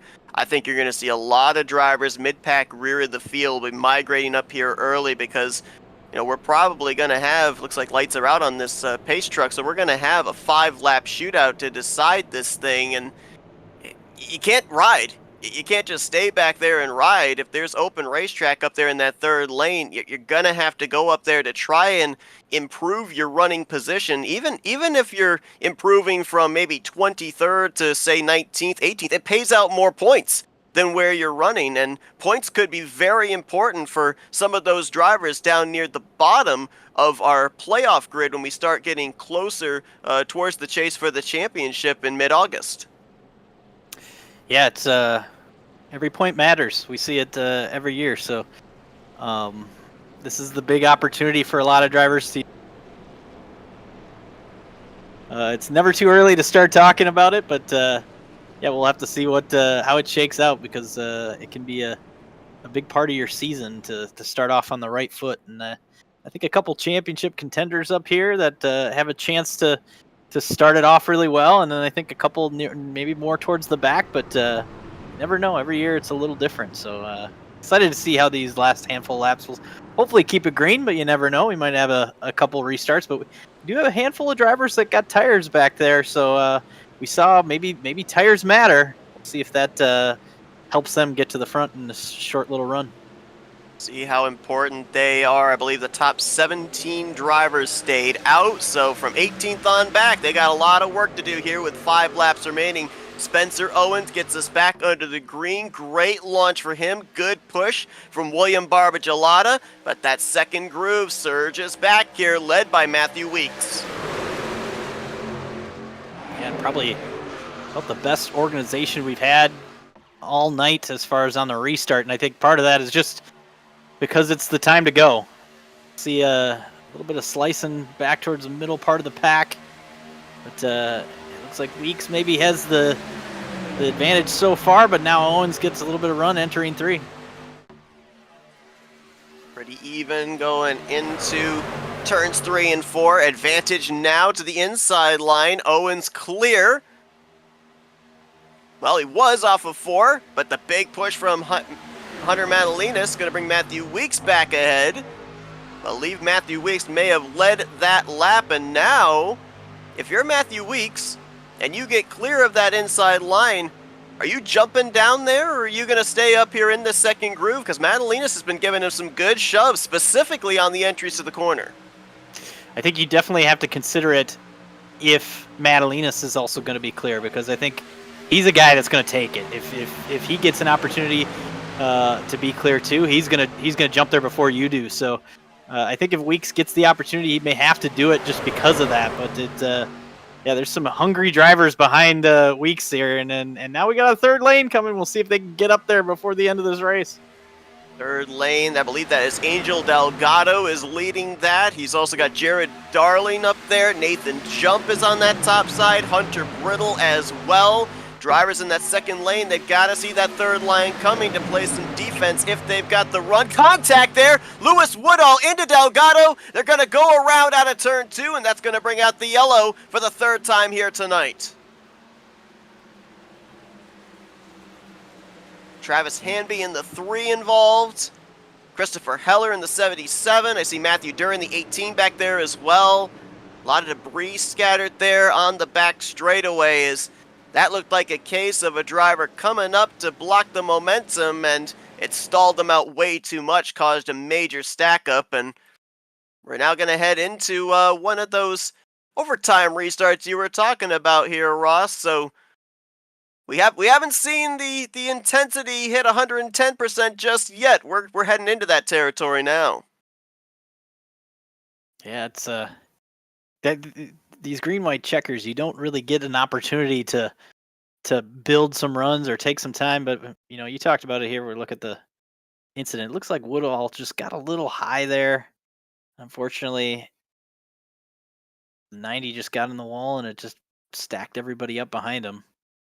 That was Jared Darling in the 1. He had just skirted through the second caution, didn't really get any damage, and he's been an advocate for that third lane pretty much the entirety of the night. Unfortunately, this time he is swept up in this incident.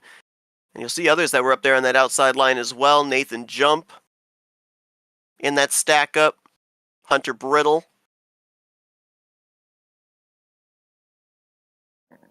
It's tough when you're, you know, Delgado there to basically you get in the wall and you're stuck. You know, it sticks to the wall, starts slowing you down immediately. The options are either just kind of ride it out and take everybody behind you, which that's what he did. The other option is just to like turn off the wall as hard as you can. The problem then is you're probably going to come down in front of the whole pack. So unfortunately, there's not much, he can do there, but probably was the only decision he really had. So it's a tough way to end maybe some of these guys' nights. So hopefully some of them can fix up the damage and at least finish on the lead lap. You never know, another big wreck, especially on the final lap. We saw that in the duel. You could gain some spots. We'll have to see how that goes, but yeah, interesting. It'll be interesting to see what happens here. We have a couple drivers maybe that are going to be running low on fuel here. We talked about it, a green white checker. I feel they'll be fine. They were able to go a little bit farther than I thought on that last run with a caution in there. So, this being a caution here could potentially, save a little bit. They're not going to run maybe a couple laps here extra than what we thought. So we'll see. There's nothing scarier than running out of gas, in the pack. But I definitely think a lot of these drivers are not going to want to see a second overtime just because of that fuel situation.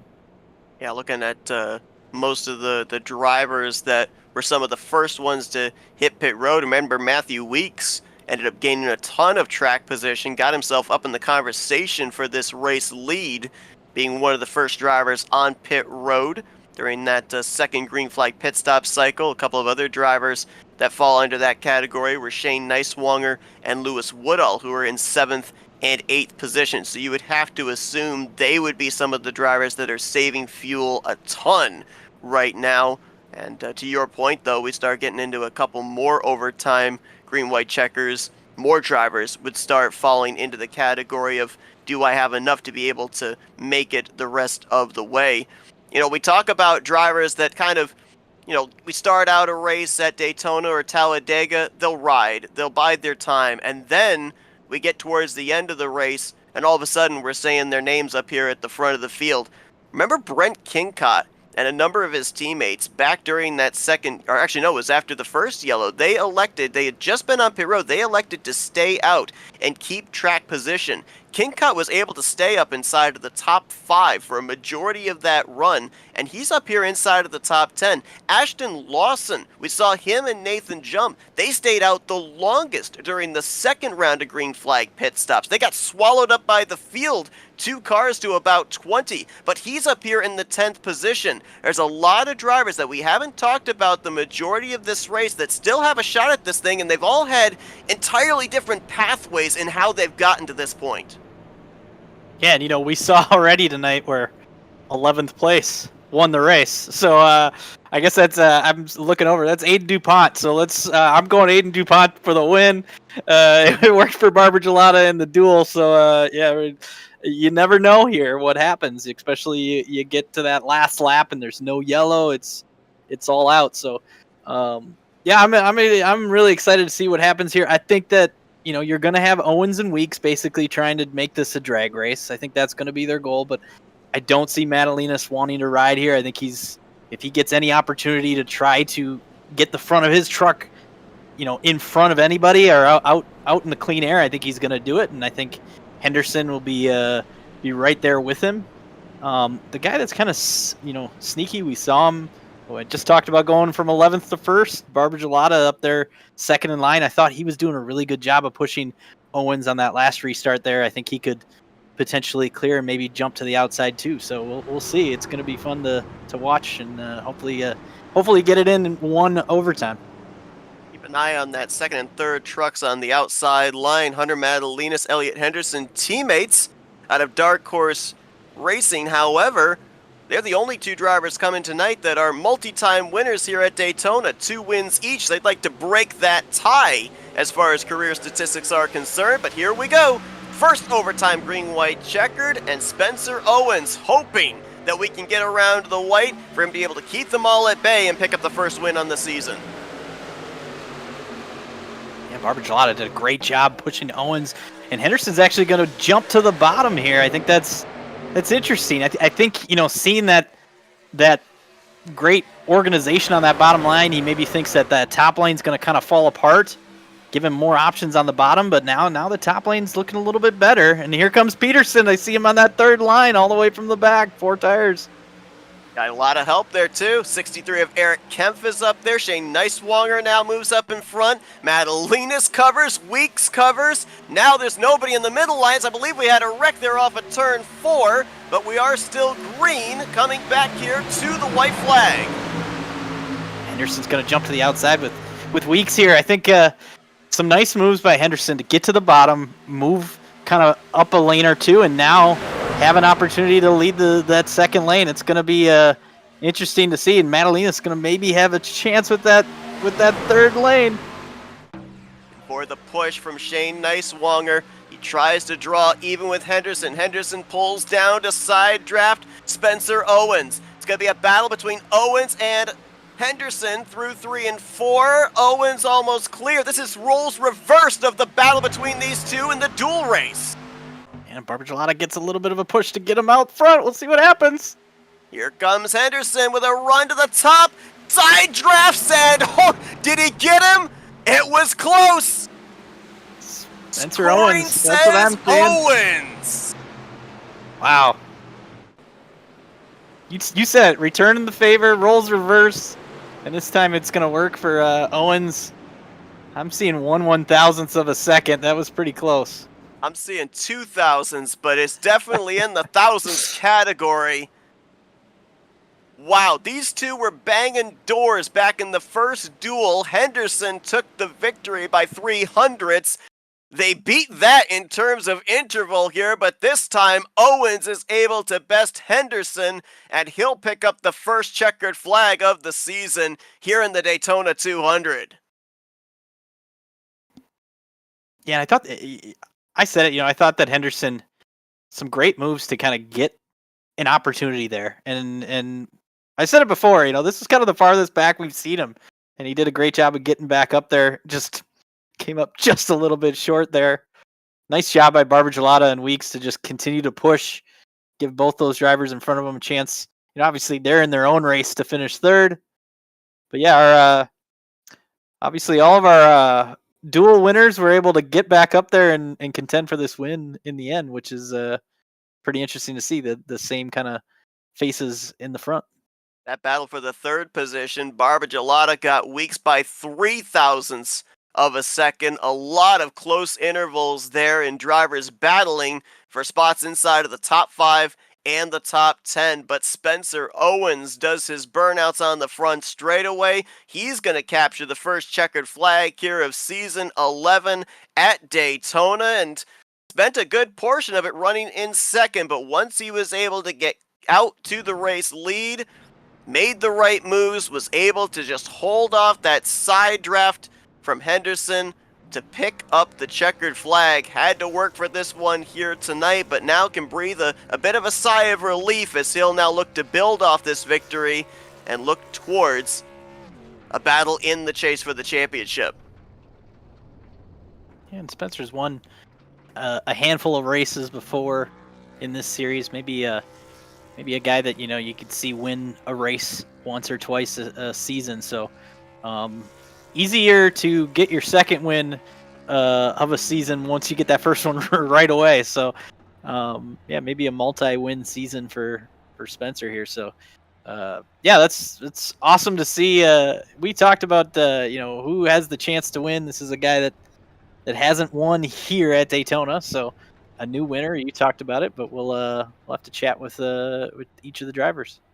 Yeah, we'll see if we can dial up William Barbagelata, who we saw make his way through the wreck to pick up the victory in dual race number 2 and brings him on the podium here tonight. William, it's the guys up here in the split-second broadcasting booth. You got us? Yeah, I got you guys. What a wild race here tonight. We saw a little bit of everything. We saw patience at the beginning, and we could see the intensity just continue to keep getting turned up as we got closer and closer to the end. You're that truck on the inside line there on the final restart. You're a difference maker into who's getting back to the line between the 23 and the 37. Are you at that point in time, are you just trying to be the pusher? Are you boxed in, don't really have a shot at the thing? Or was there some type of scenario you were planning for, maybe kind of similar to what happened back in the duel, just being in the right place at the right time to have a chance at this checkered flag? Yeah, I really committed to just controlling the push down the back. I wanted to be pushing Spencer, get myself clear, and be able to make a move off of 4. Just because if I did go to that outside lane, you never know. Someone could take you 3, someone could not go with you. But I did have that chance to move up in front of Elliott, coming to the white flag. Kind of regret a little bit not taking that, but it's like who knows what could have happened. So I wanted to give myself a chance to try to push Spencer clear. Unfortunately, Elliott got on my outside, and at that point there was nothing I could do but just push him. So it sucks. Was up there, definitely had a shot if I make a move or two different, but that's usually my plan on these type of races towards the end like that. So I stuck with it, and it just didn't work out this time. Yeah, we're watching the onboard here with you on that final lap, and man, I mean, obviously right place, right time when it came to that dual race as well. You did a great job of positioning yourself all race up there inside of the top 10, eventually to the top 5, and with a shot of being in the conversation for this victory. How difficult was it to kind of balance the aggression with the patience? Because we saw all the different facets of super speedway racing here tonight, not just on the racetrack itself, but execution on pit road. You guys had to put together a complete race to be able to even have a shot at the checkers here tonight. Yeah, I mean, my plan was mostly just to hang around a mid-pack. I didn't need to be up front racing. Knowing we have green flag stops coming up, I just didn't want to risk anything. So that, usually worked out. That first run had to pit a little earlier than I wanted to, pitted with a big group, and then turned into chaos. Just kind of couldn't control that. And then had that incident a lap after with someone coming up out of the pits and kind of spooked me and Aiden and turned him. So I'm sorry about that to him. But after that, it was just kind of the same deal, just hanging around and really just waiting for that final pit stop, trying to play the strategy right and cycle ahead after everyone pits. Didn't really want to get boxed in because it just seemed like a lot of the time there was just absolutely nowhere to go tonight. So kind of worked out, kind of ended up mid-pack and was able to work my way up. But I mean, for me, it really wasn't aggressive until those last 15, 20 laps after the pit cycle and try to cycle my way to the front and was able to. Well, solid night for you here to kick off the season at Daytona, bringing it home on the podium, netting some good points, a good springboard for you when we get to Atlanta next week. Congratulations on the job well done here tonight, keeping that truck nice and clean and in one piece. Before we let you go, William, we'll give you the opportunity here for some thank you sponsors and shout-outs. Yeah, I mean, definitely want to thank my teammates. We had a new group of guys tonight, first race with us, and I think we worked together really well, so that was fun running with those guys. And then glad to have you guys broadcasting again. Should be fun, and then thank the admins for putting that on. William Barbagelata brings it home third place here tonight in the Daytona 200, and he'll look to build off of that for the remainder of the season starting next week at the Atlanta Motor Speedway. Congratulations once again on the great performance here tonight, William. Yeah, thank you guys. See if we can now dial up our second place finisher. Elliott Henderson led the most laps here tonight, had a strong car that even when losing the lead was able to gain it back. Elliott, it's the guys up here in the split-second broadcasting booth. You got us? Yes, sir, I do. Oh, man, I'll tell you what, when we looked at the stat sheet coming into tonight, you were definitely one we were going to keep an eye on. You started at the front, stayed at the front, held off some challenges. As I said, there were a couple of times someone got around you, but you were able to pass them right back. And you almost were able to snipe this victory here. You and the 23 were banging doors back in duel number 1. Did you know that that was going to be a precursor of the two of you duking it out here for the main event checkered flag?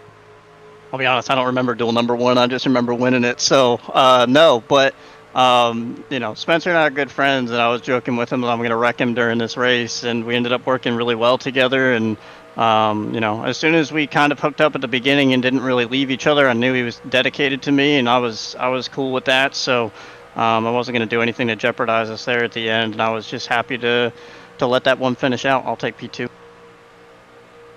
Obviously, we saw that you were able to pretty much put your truck wherever you wanted to. A lot of drivers, they'll kind of go back, they'll look at the final laps of a race and maybe kind of dissect something that maybe they could have done differently. Was there anything there, just in the current hindsight, that you think might have been a mitigating factor that could have gotten your splitter to the start-finish line first, or was everything exactly how you had it planned and it just came down to the tape measure? I think if I could have side drafted more down the short chute into the tri-oval, that's probably the only thing that would have swayed the difference there. But with how Barb was kind of moving around a little bit and how Spencer was kind of offset of him right on that yellow line, I didn't want to. You see so many of these races come down to the guy on the outside goes down to pinch and they all just wreck and pile up into the wall. I was like, I'll take a 1,000-second loss or I'll finish right ahead of him either way. So I just wanted to make sure that Weeks was pushing me strong, and he was. And I don't think there's much else I could do. Yeah, I could be really aggressive there, but I don't want to risk wrecking the field. And so many of these things end up in big, massive collisions. I'm just happy to be part of a photo finish. I think that's pretty cool in itself. Great run tonight, no doubt. Strong truck. Kept it up front the entirety of this race. I think Ross commented on the fact that you didn't really fall outside the top 5 outside of the green flag pit stop cycle the entirety of this event. Dominant performance here tonight. Unfortunately, you come up just one spot short, but some great momentum going into Atlanta next week. Before we let you go, Elliot, floor is yours for thank you, sponsors, and shoutouts. Yeah, definitely happy to finish where we did, and we'll see if we can go one spot better here moving forward. But really quick, thank you to Eric Kepf and everyone over at Spectrum for letting me come over here. First race for Spectrum, led the most laps, started on pole, finished that close to the win. So, I think that's a really good start. It makes me feel pretty good about what we're going to do this season. Shout out to Madelinas for working with me there. I know I ditched him, but at the end of these things, you got to do what you got to do. Jared Darling, my other teammate, for working with me so hard throughout the race. We swayed a good bit of it for a while there as well. And then big shout out to Spencer Owens for sitting there behind me and dealing with me all night. Shout out to my girlfriend Abby for dealing with me and let me do this. And everyone back at Split Second Broadcasting for broadcasting this stuff, and everyone on the admin team, myself included, to put on this league. It's I know a lot of these guys run the leagues and everything like that, but I genuinely come back to this league and really enjoyed the camaraderie and the drivers in it and the people and the public facing broadcast and everything that we do to make this league a lot of fun. So looking forward to how the season unfolds and can't wait to hopefully be up here interviewing you guys for a win coming soon. A great start to the season for Elliot Henderson, brings it home solidly in the second position here tonight in the season opener, the Daytona 200. Congratulations on the great run here, Elliot, and we also look forward to seeing what you're able to do building off of this podium finish here tonight at Daytona. Thank you, boys. Let's now see if we can jump down to victory lane and dial up the driver that takes the first checkered flag of Season 11 here in the Great Lakes Racing Truck Series, Spencer Owens. Spencer, is the guys up here in the split-second broadcasting booth? You got a copy? I do, hi. Well, unfortunately, I was watching, and I don't know why they wouldn't let you go to victory lane there. You tried a couple of the entrances, but we could see the elation in the burnout there. You spent a good portion of this race being the pusher to the 37. Then, second half of this race, you get out in clean air, and you're the pushee, and you have to switch gears to playing defense. Close call there at the line, but your splitter got there first. What were the emotions going through your mind on that final green-white checkered? Oh man, a whole lot of emotion. It's the third season we've put the car up, honestly, in a spot to win on the front row the last however many tries. Usually they end up in a wreck, but this one it turned out better this time. Yeah, had a great push in that last restart, and it just kept pushing it. We didn't let them get clear of us, so it just kept them behind us and got the win. We ended up seeing that truck pretty much be up in the top 5 the entirety of this race.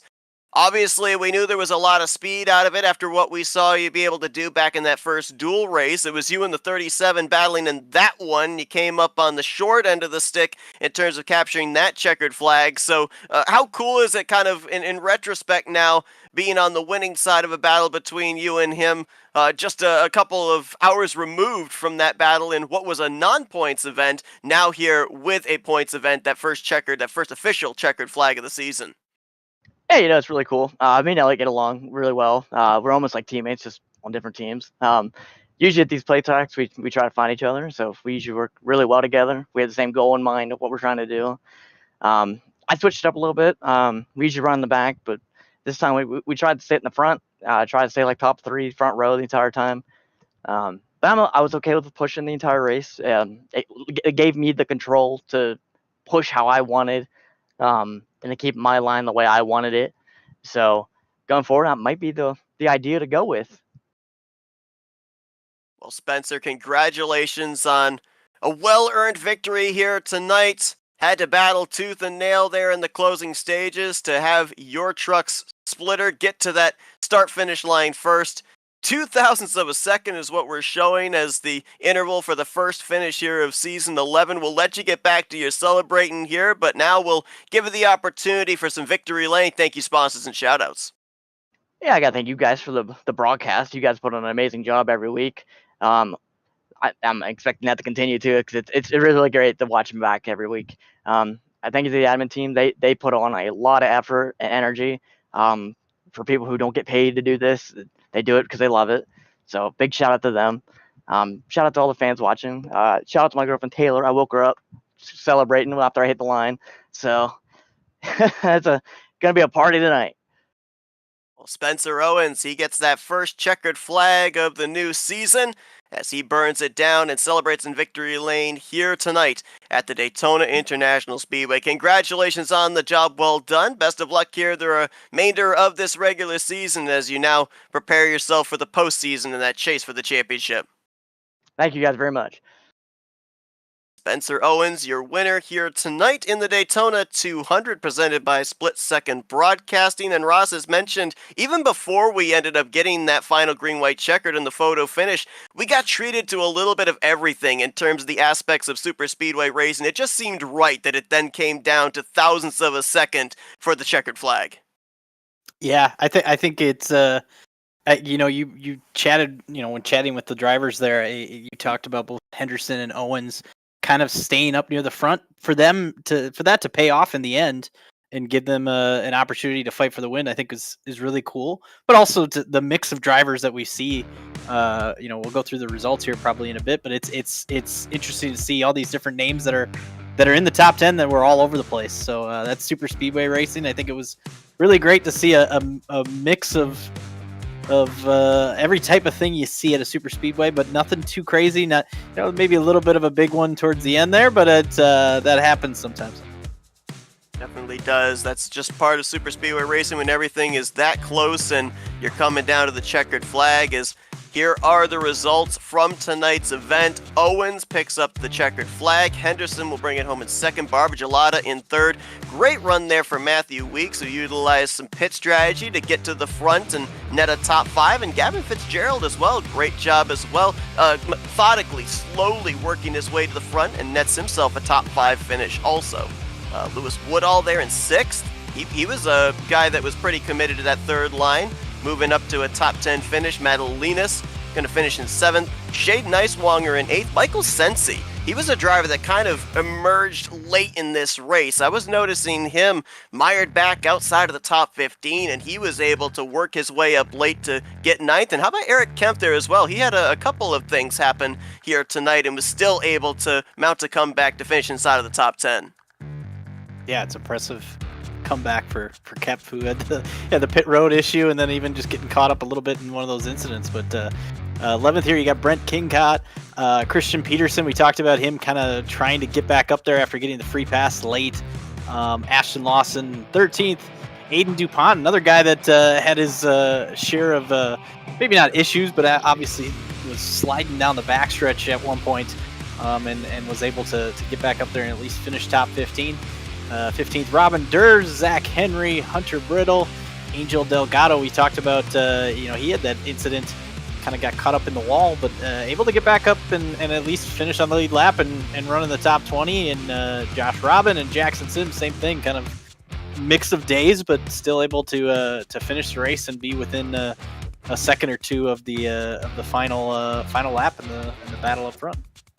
those drivers, they'll at least have something to be able to build off of heading into Atlanta next week. These drivers, though, they're going to be looking to gain back the points that they lost with their finishing results. Christopher Heller, we saw him up in the top 10 a good portion the first half of this race. He'll net 21st. Travis Hanby going to be in 22nd. Jared Dutta, he looked really good, not only in his heat race, but in the early going of this one as well. He'll finish 23rd. Matthew Durr in 24th. Jared Darling, he squeaked by the second caution, but got involved in the third, 25th for him. Nicholas Coruscant going to finish 26th. Nathan Jump in 27th. Tony Mongi, we thought that he was going to have a lot of speed. Same for Adolfo Delgado. They ended up being the unofficial front row for this race. They'll finish in 28th and 29th. And Rod Fastenau did not reach the conclusion of this event as he finished in the 30th position. A couple of our drivers that had issues and were not able to finish the race. We saw Evan Snyder and James Shiflett kind of got caught up together exiting pit road and big damage. And then Blair Niabani, he said tonight before the race, either or, but Blair unfortunately just had a bad night. I think he lost the draft early, got behind, and then ultimately did not complete a majority of the laps. So yeah, it was a tough night for the 64, but we'll see if he can bounce back at Atlanta. Well, you talked about the fact here, Ross, that next week it's a driver's track. It's where drivers are in a good sense in control of what happens to them during the course of that race. Not a lot in control at Daytona. You're relying on a lot of things to go your way, so we'll have to see those drivers that did well here tonight, if they can continue that momentum. Drivers that struggled here this evening, if they can come back and gain some points, gain some positionings in preparation for the remainder of this regular season. You can see the tracks that we're going to here, and that legacy version of Atlanta, wearing out the tires, multi-groove racing. It really comes down to driver comfort and tire conservation. It will be interesting storylines heading into that one, but looking forward to seeing what that'll bring to the table off the heels of an exciting race here tonight at Daytona. We appreciate everybody tuning into our coverage here tonight. Hope that you all enjoyed it. Congratulations once again to Spencer Owens, as he is the winner of the Daytona 200, presented by Split Second Broadcasting. For Ross Brockman, Jeff Johnson, our producer, I'm Seth Cole. We'll see you guys next week as we continue on the 11th season of the Great Lakes Racing Truck Series here on Split Second Broadcasting.